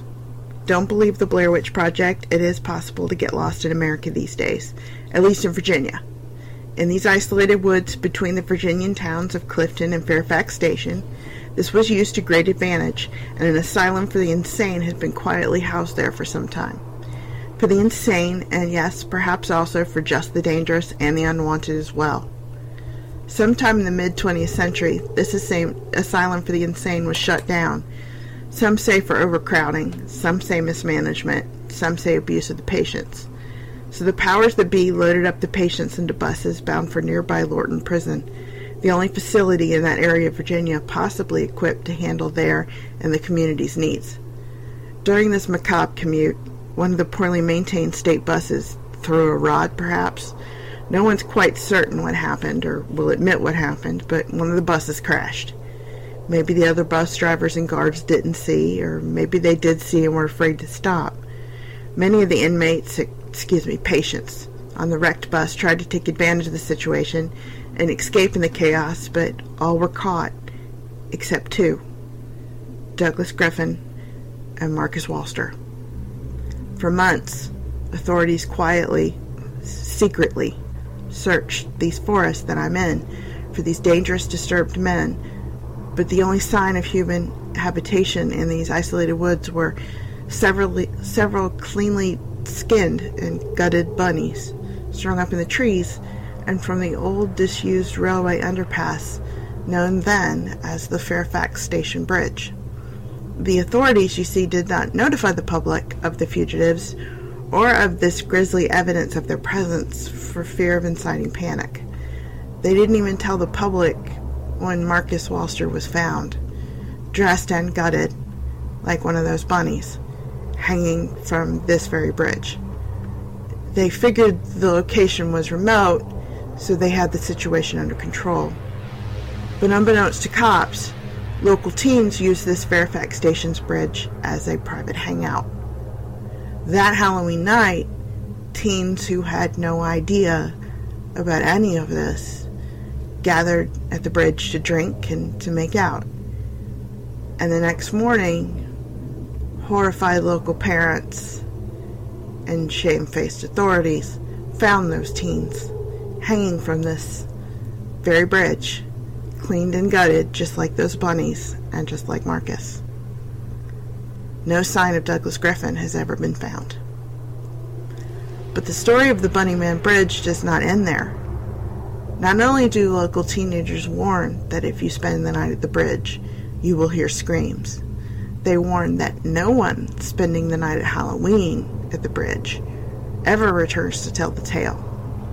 Anyone who dares to reenact that awful night will end their days hanging from the bridge like Marcus and like Douglas Griffin's bunnies.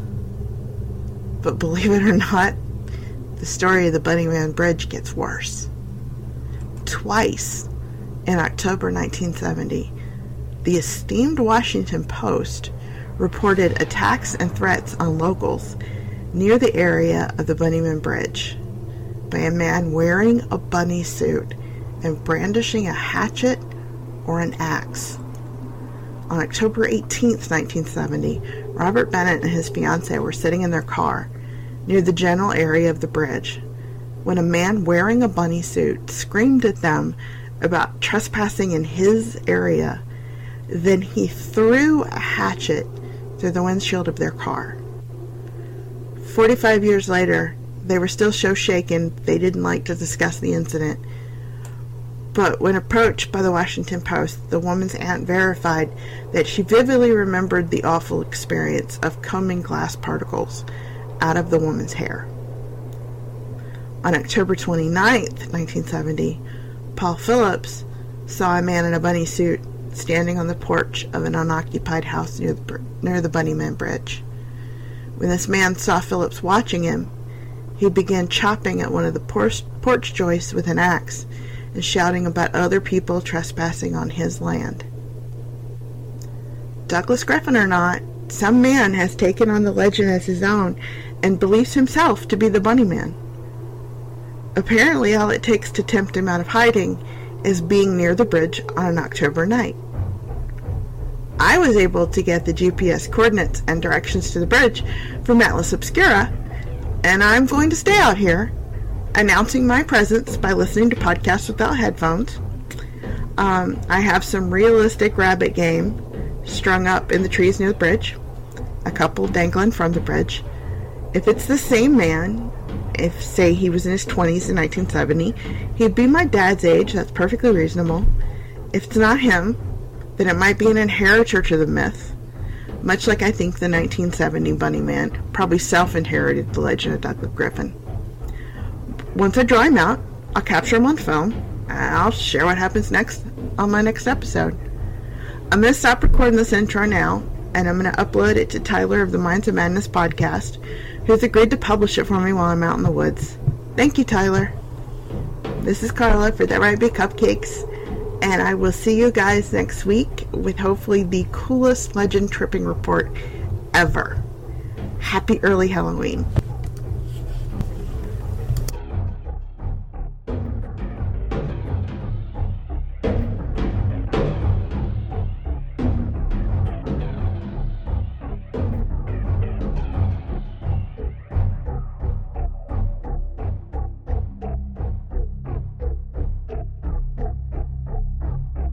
If anyone has any information of Carla's whereabouts, please get in touch with us as soon as possible. Karen Stew, from Bless This Mess, a Southern true crime podcast, has this story of St. Louis Cemetery No. 1 and some of its haunting secrets.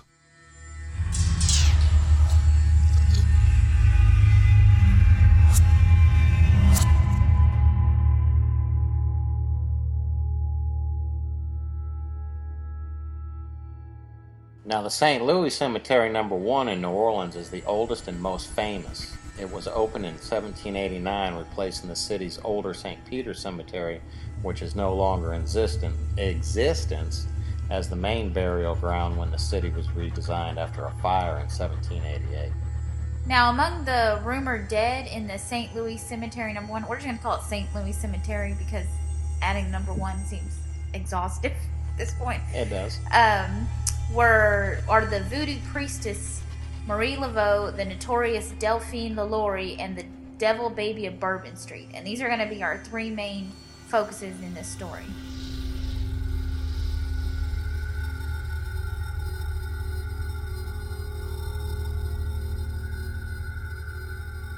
Mademoiselle Laveau was often called to the ornate mansion on Dauphine Street to delight and amuse a famous Creole family who lived there.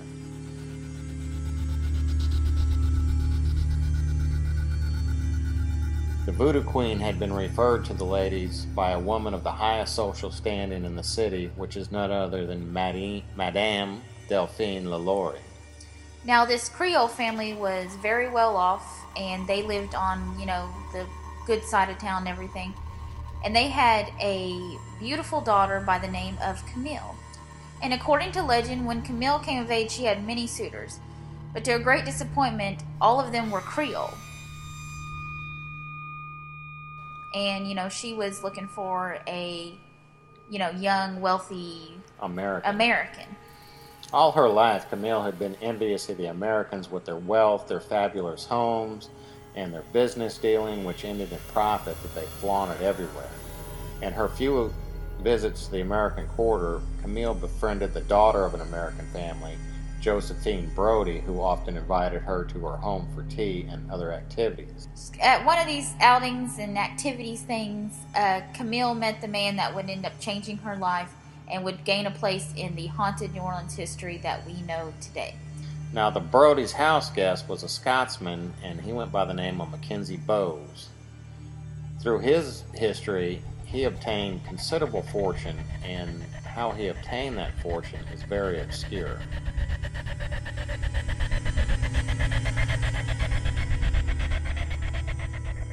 Now, the minute that Camille saw this Mackenzie Bowes, she was smitten. She was all over it. He checked off all the boxes. He was wealthy, he was good looking, and he was, exotic and foreign, being from a Scottish descent. And her parents encouraged the blooming of the romance. They wanted them to get married. They were excited, hoping that there would be a union between their daughter and this new suitor that she had met. Not everyone was so delighted about this, because Camille had scorned all her Creole suitors. And if you remember she had plenty of them. And this pretty much embarrassed them and wounded all their pride. Now, all of them pretty much turned their attention to other things and other Creole daughters. That is, everybody except for Éponine Mathieu.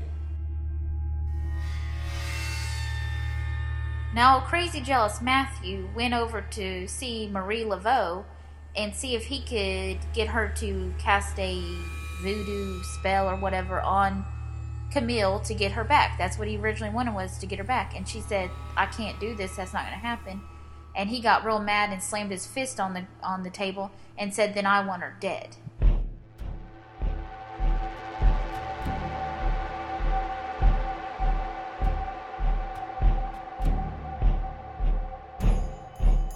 Now, to his surprise, Marie Laveau laughed at his request and said, you cannot know what you ask, boy, she said.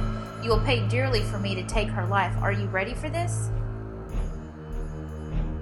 Now, when she made this offer, Matthew didn't put much thought into it, and he just made a split-second decision in anger and said, and I quote, then make her suffer like she has made me suffer. She goes to the Americans to make a spectacle of herself. Make a spectacle of her for all to see. Marie Laveau spat upon the ground and stamped the spot with her feet and said, so let it be. On a bright October morning, Camille became the bride of the Scotsman in the halls of the great St. Louis Cathedral. Everybody in the high society in New Orleans from both quarters attended this wedding, and the celebration at the family home afterwards. Now, in a dark cupboard on St. Anne Street, and you can visit all these places if you go to New Orleans, they do tours and everything, just FYI. In a dark cupboard on St. Anne Street, Marie Laveau worked her charm. It would be months in coming, but Matthew would have his revenge and would regret the day he asked it. When Camille and Mackenzie returned from their wedding trip, the bride was already pregnant. Woohoo! The couple settled down in a townhome on Rue Bourbon, not far from the French Market. While her husband went about his affairs in the day, Camille spent hours playing in the nursery that would receive her child. Nothing could dim her enthusiasm or quell her excitement, except for one occasion when she happened upon Matthew in the market. Now, this meeting with Matthew was nothing good came of it. He had such a scowl and such a dark and intense look on his face that Camille thought she would faint, and her mother had to call for a carriage to take her home. Now, after this encounter, both Camille's mother and husband had horrific nightmares, and they wouldn't tell Camille what they were, but they were both losing sleep over this. Now, this greatly disturbed Adelaide, who was Camille's mother, and she sent for Marie Laveau. Within a half an hour, Marie was at the house. When Marie arrived, she told the mother, "I believe the child to be in the greatest danger. This is what the ancestors are telling me. When Camille is confined and the time of her delivery comes, I alone should be called to midwife her. Otherwise, I fear there will be great evil laid upon this child. The problem is with the husband, you know." Now, while Adelaide didn't really understand all of this and the meaning of it, the husband's the problem, she agreed because she was concerned about her daughter. Now, after some time passed, Camille was looking into her new ancestry that's going to be on her husband's side, and she found out that they were Scottish lords called Strathmore, and they came from a dark castle that was said to be holding the devil itself within its walls. Now, this disturbed Camille, but soon she was going into labor, and all of her attention focused on that. At that point, Adelaide sent for Marie Laveau. Camille's labor was long and arduous, but Marie never once left her side. Mackenzie became more and more agitated and nervous because he wanted to be in the room, but Marie forbade it. Mackenzie ended up finally running from the home into the dark of night, never to be seen again. Now, Camille didn't survive the labor, but the baby did. Now, the voodoo queen looked at them and told them to be prepared. She said, "There is a curse upon this child and has nothing to do with your poor girl. This is the work of years of malice and someone who hated this child enough to bring the devil out of hell to curse it." Then Marie Laveau revealed the bundle of the family laying in her arms. Everybody present gasped in horror. Yeah, the baby had horns that were growing in. Its body was covered in scales. It had, instead of hands, it had like possum or raccoon type claws, but its genitals were formed fully so you could tell it was a boy. It also had dark black eyes that were described as looking like they came straight from hell. Now, the family told Marie Laveau to take the baby because they did not want it. Well, she leaves into the night, and as she's leaving, she runs into Matthew, and he's hideously deformed. And he says, "Look what you've done to me."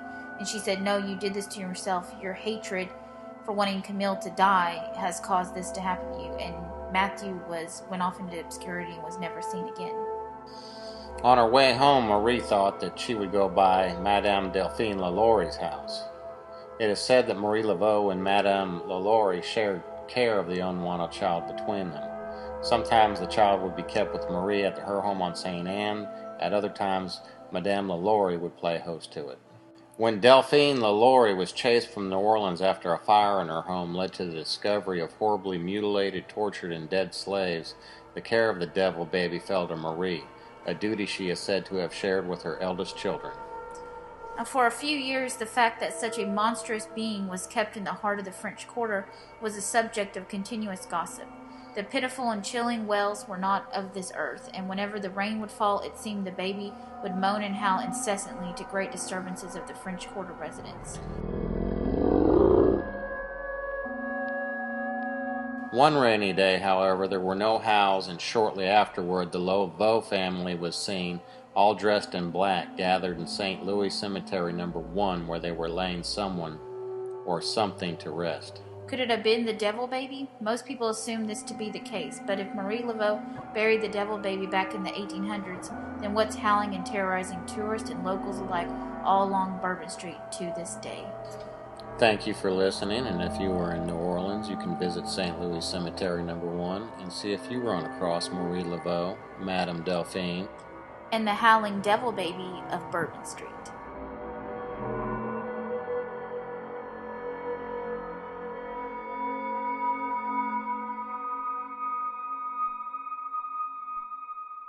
A howling devil baby. I think we need to stay clear of that cemetery.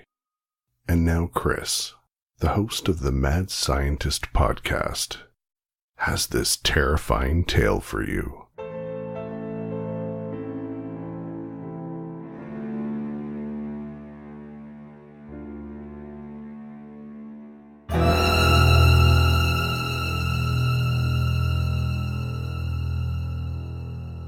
You ever heard of cryptozoology? The study of hidden animals that is officially defined, but often mixed up with talk of UFOs and aliens and other such crap. I'm fascinated more by those that are localized. You know, the ones that are first mentioned by some nut in some pissy little town as you get lost on the way to nowhere, and that don't suddenly have appearances all over the country. They always seem to have a kernel of truth hidden in them, and are most of the time far harder to explain away. Anyway, one in particular caught my eye that night as I trawled through old newspapers reports that my father had squirreled away in the attic. He too had lived with a fascination for the inexplicable, and had heavily researched legends and mysteries in the years leading up to his death. The paper I found was a yellowing copy of the Daily Journal of Elizabeth, New Jersey, dated October 12, 1966. Highlighted by my father was a small paragraph, almost as an afterthought, reporting that two boys, Martin Munov and James Yanchidis, had been harassed by a strange figure on their way home the night before. There was no real description, just a warning for anyone who had seen anyone in the strange area to report it to police. The article was titled, "Who is the Grinning Man?" Mr. Dennell pauses to take a sip of water from the decanter between us. My dictaphone whirs softly in the silence. I wouldn't have taken much notice. I mean, the Grinning Man? That's gotta be the worst name for a mysterious being since the Melonheads of Michigan. But I found it odd that my father had been interested enough to keep the report. So I dug. It took me almost a month after his death to clear that attic of old newspapers and half-completed scrapbooks. And in that time I found only one other mention of the Grinning Man. This time in a clipping from another 66 newspaper. It mentioned a fellow who claimed to have been stopped on the road by a tall man with a wide grin, who conversed without moving his lips. Interesting as it sounded, it wasn't exactly a lot to go on. Nevertheless, when we sold his house, I kept both the clippings, along with a few other mystery-filled scrapbooks found buried in the mess. Eventually, it was pure coincidence that I truly started investigating the question of the Grinning Man. I was reporting on Hurricane Eloise for the New York Times in September 1975, and had been sent to New Jersey City to compare the damages to those suffered in New York. My busy radar hadn't stopped itching. Finding myself with free time, I recalled that the first sighting of the Grinning Man had been in Elizabeth, not 10 miles from the city center. On a whim, I went in search of the two boys mentioned in the first of my father's articles. It took a while, but eventually I made contact with James Yanchidis, now in his early 20s, who agreed to meet with me.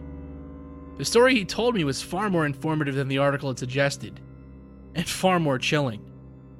Mr. Dennell falls silent. After an extended pause, he reaches into his pocket and places a little cassette player on the table next to my dictaphone, and thumbs the play button. It's a poor quality recording, and the voice that crackles out of it is quite young. Throughout, Mr. Dennell doesn't say a word. We were walking home. It was dark, but the streetlights lit enough for us to see, you know? I was nervous. Mrs. Lloyd claimed to have been chased by a strange man in the area earlier that night, and while Martin teased me about it, I could see he was pretty freaked too. But I was the first to see him. Across the road and behind a fence was a tall hill that led up to the turnpike, and it was steep, you know, like real steep. At the bottom on the other side of the fence was just scrubland, and in it was a figure. I remember hitting Martin and pointing at it. From what I could see, it was a man, standing mostly in shadow. Turns out we were looking half at his back, half at his side. He was staring straight ahead, like at a house across the road or something. He didn't move when I stopped Martin, but when I pointed at him, he turned. Slowly. As his bald head swiveled to face us, I noticed one thing immediately. He was grinning, leering, like really wide. He pivoted on the spot and stared straight at us, but his eyes were mist, massive and black. Martin was the first to move. He took a step backwards. The man didn't move, just stared, arms limply by his sides. That was all we needed. We bolted, not wanting for him to climb the fence and come after us. I glanced over my shoulder once as we ran. It was like he hadn't moved, but he was now on our side of the fence. Nor had his eyes strayed, staring at us, or his grin, wide, terrifying. The cassette crackles for a few seconds more before falling silent with a click. Mr. Dental slowly reaches out and picks it up, placing it back in his pocket. Yanchita struggled to say much more, but he did give me a basic description. Tall, well over 6 feet, wearing a dark green overcoat. But it was the face that was the most defining feature, the insane grin on a pale face that stuck into his memory and haunted him every night. As Mr. Dental pauses again, I can't help glancing around furtively myself. The room is empty, nobody but my interviewee and myself. The table between us is strewn with papers, all blank. Mr. Dental continues. I didn't sleep much that night. My imagination was running rampant. All I could picture was the man Yanchitas had described. When I closed my eyes, his grin followed me, and in all my dreams he haunted me. But that was before I really knew what haunted meant. It happened 2 days later, as I pulled up to a gas station on the road out of New Jersey. By this point, Mr. Dental is becoming increasingly agitated. His hands are twitching and his voice is increasingly strained, even frightened. It was dark, probably 9-ish, maybe closer to 10. I had just filled up and was climbing back into my car when I noticed something in the laneway besides the station. The lane was dark, but a streetlight at the other end illuminated enough for me to catch a sight of a figure near the other side. It had its back to me, but I could make out that it was tall, taller than me, and wearing a dark gray suit over a thin frame. It was bald, and even from behind I could tell that something was off, as though proportions were slightly wrong. Even with a sense of fear growing in me, I called out. I regret that probably more than any other decision I've ever made in my life. It swiveled so suddenly. Its face was wrong. White, long, with deep black holes where the eyes should be. But its mouth, it was grinning. A locked grin that was far too wide, far too big. Hands by its sides, it grinned at me down the laneway, but made no further move. After a few seconds, I glanced away, to look inside the station, see if there was anyone who could help me. When I turned back, it had moved closer.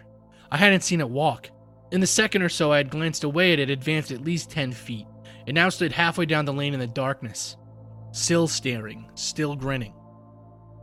I crouched, never taking my eyes off it, and fumbled for the handgun under the seat of my car.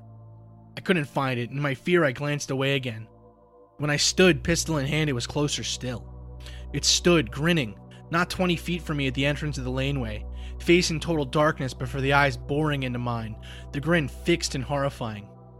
I couldn't help it. I yelled and fired my gun, the bullet hitting it straight bang in the stomach. The damn thing didn't react. It didn't make a sound, didn't even twitch as the bullet hit it. In terror, I unloaded the clip straight in its chest. It was like nothing had happened. Screaming and crying, I leapt into my car, rammed in the keys and gunned the engine, tearing off down the road without even closing my door. I got one glance through the rearview mirror. It was on the road, watching my car fading into the distance, its eyes unmoving and its grin frozen.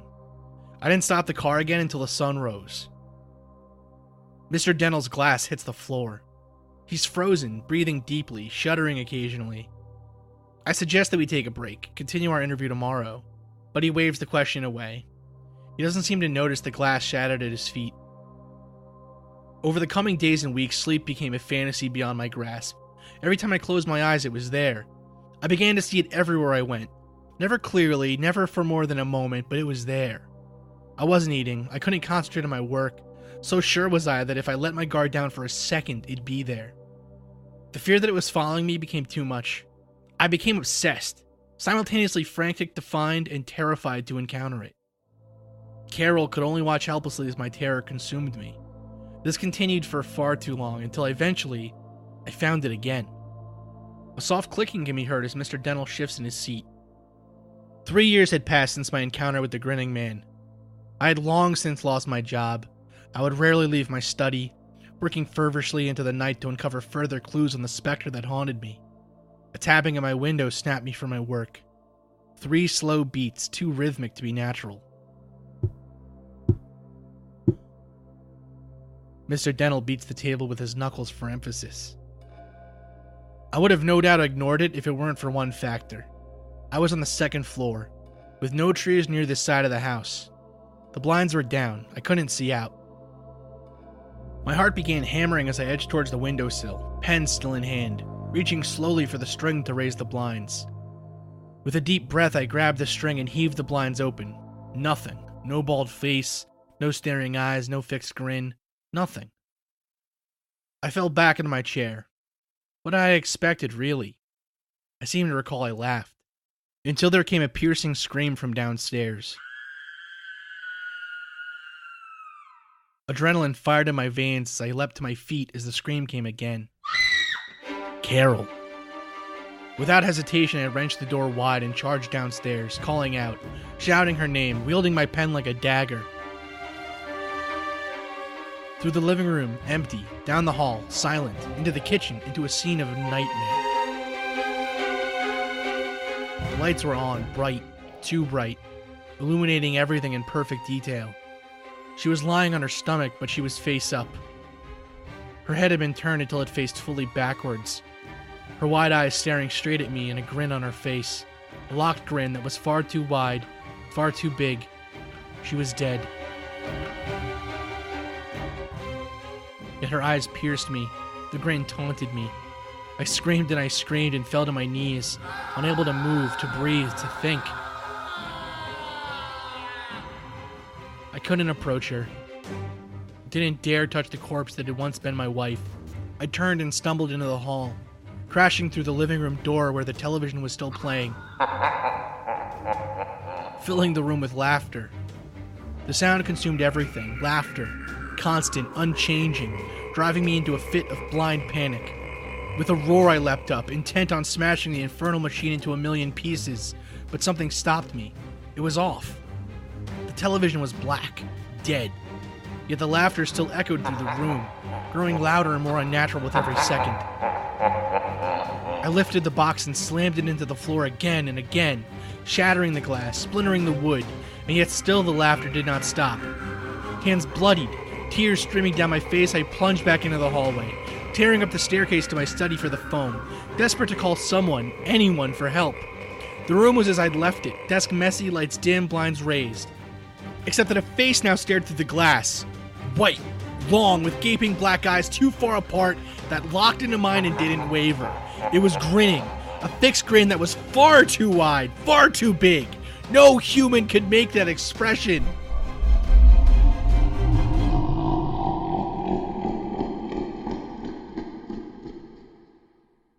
Mr. Dental is in a frenzy. He strains and tears at the handcuffs that bind him to his seat.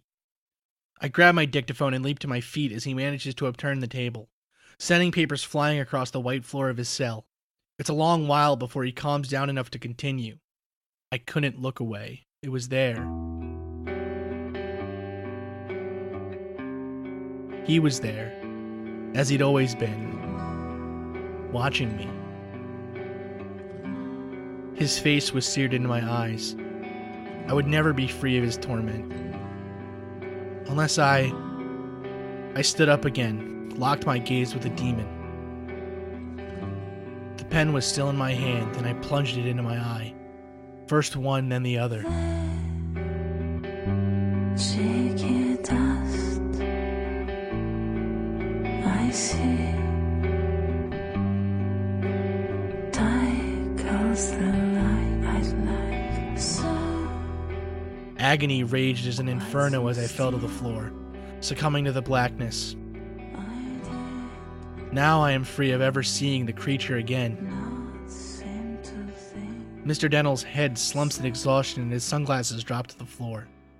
Then he begins to laugh, slowly, quietly, growing louder and louder until he raises his head and stares at me with eyes that are no longer there.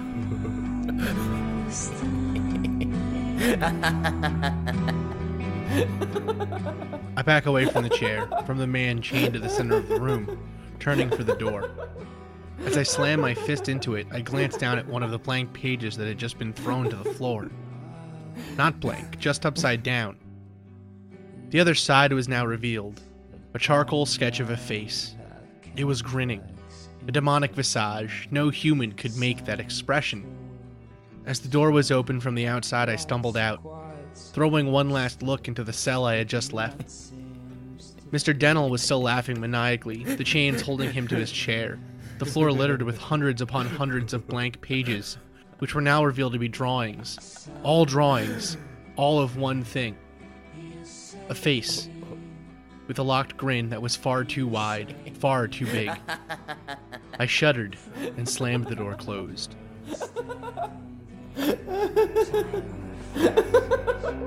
This bastard sees same blurred folds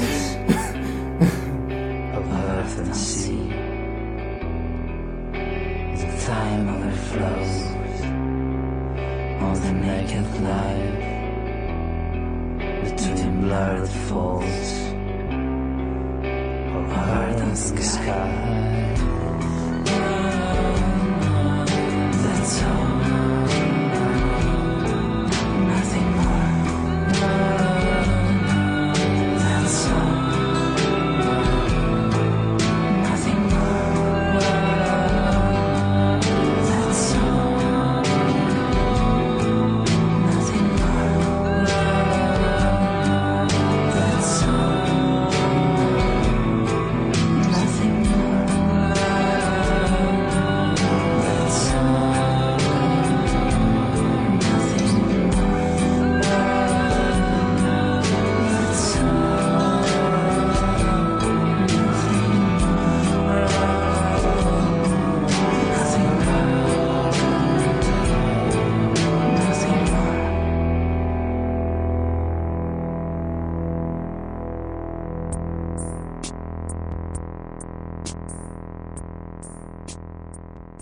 Pray you never look out your window at night and gaze upon the horrifying smile of the grinning man. And finally, I'm going to share this story with you. It's called Day of Demands.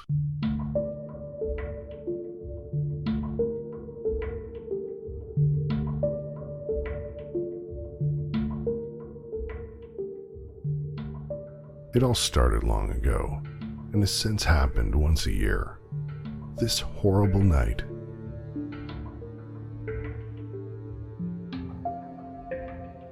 It was the end of October. I was eager for a new month. Who really knows why? Anyways, I was walking home that night from a friend's house. It was around 5 o'clock, so there was sufficient light to guide my way. Even though I lived 20 minutes away, the sky seemed to dim rapidly. I picked up the pace after noticing this.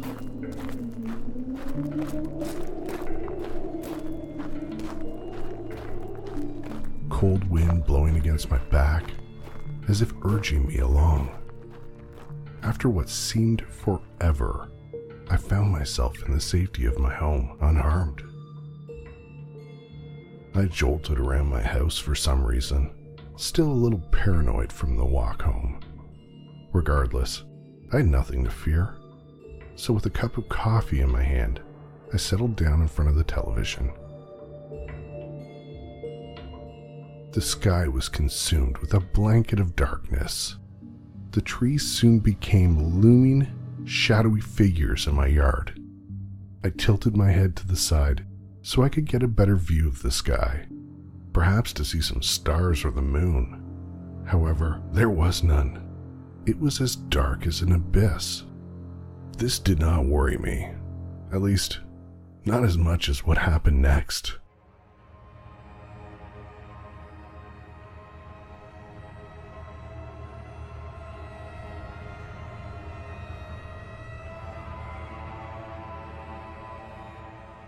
I looked out of the window and saw something moving swiftly across my driveway. I jolted straight out of my chair and pulled the curtain far away from the window. It was gone. My imagination, I told myself. I went to go sit back down, but the figure once more caught my eye. The next thing I knew, I had gone into total shock. The door had been knocked on. I hobbled over to the door, fearing the outcome of opening. I hesitated. 1 minute had passed, and once more, the sound of knocking filled my ears. Ever so slowly, I reached for the doorknob, and when it had met my hand, I reluctantly turned it. The sight was horrifying. Pale white, wrinkly skin, dotted with eyes that appeared to be similar to black holes.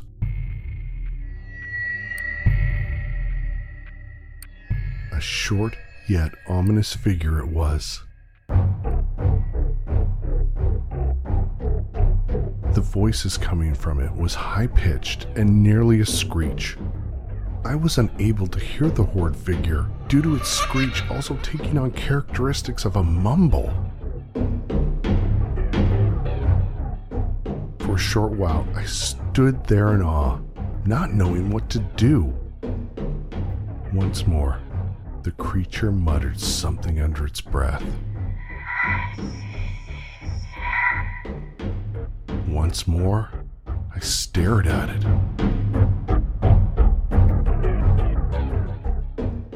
This time nearly falling backwards as I walked in reverse with choppy steps, mouth wide open. I awaited a response. Now the creature seemed fed up, shouting, "Give it to me!" My eyes became as wide as dinner plates. With fumbling hands, I made a desperate attempt to slam the door shut. But the creature soon outspread its hands and prevented the door from any further motion.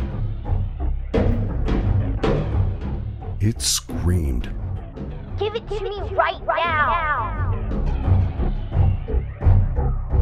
After another delay, a long hand emerged from the beast as it firmly grasped its head. I cringed in fear, for it was removing its skin and I could barely look.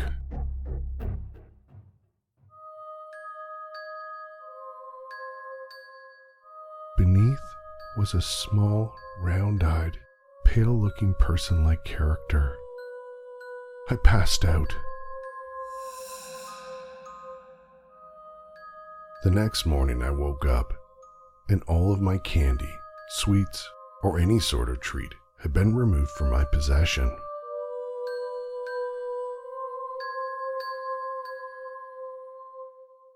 I called my friend who lived down the street and told him about these events.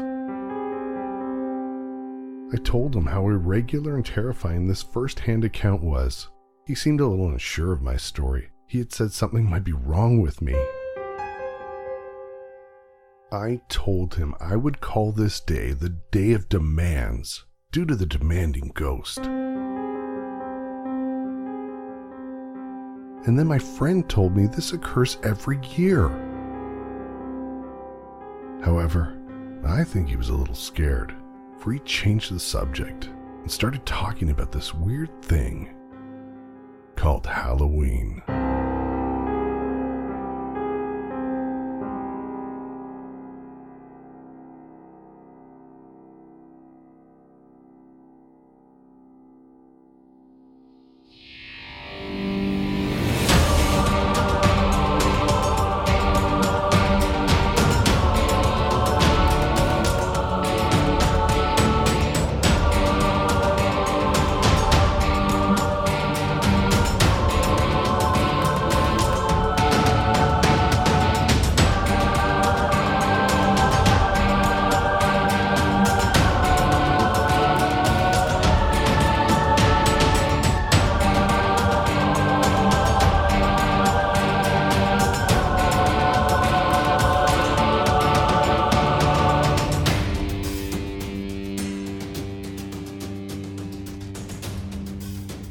I would like to thank my fellow podcasters that submitted the stories you've just heard.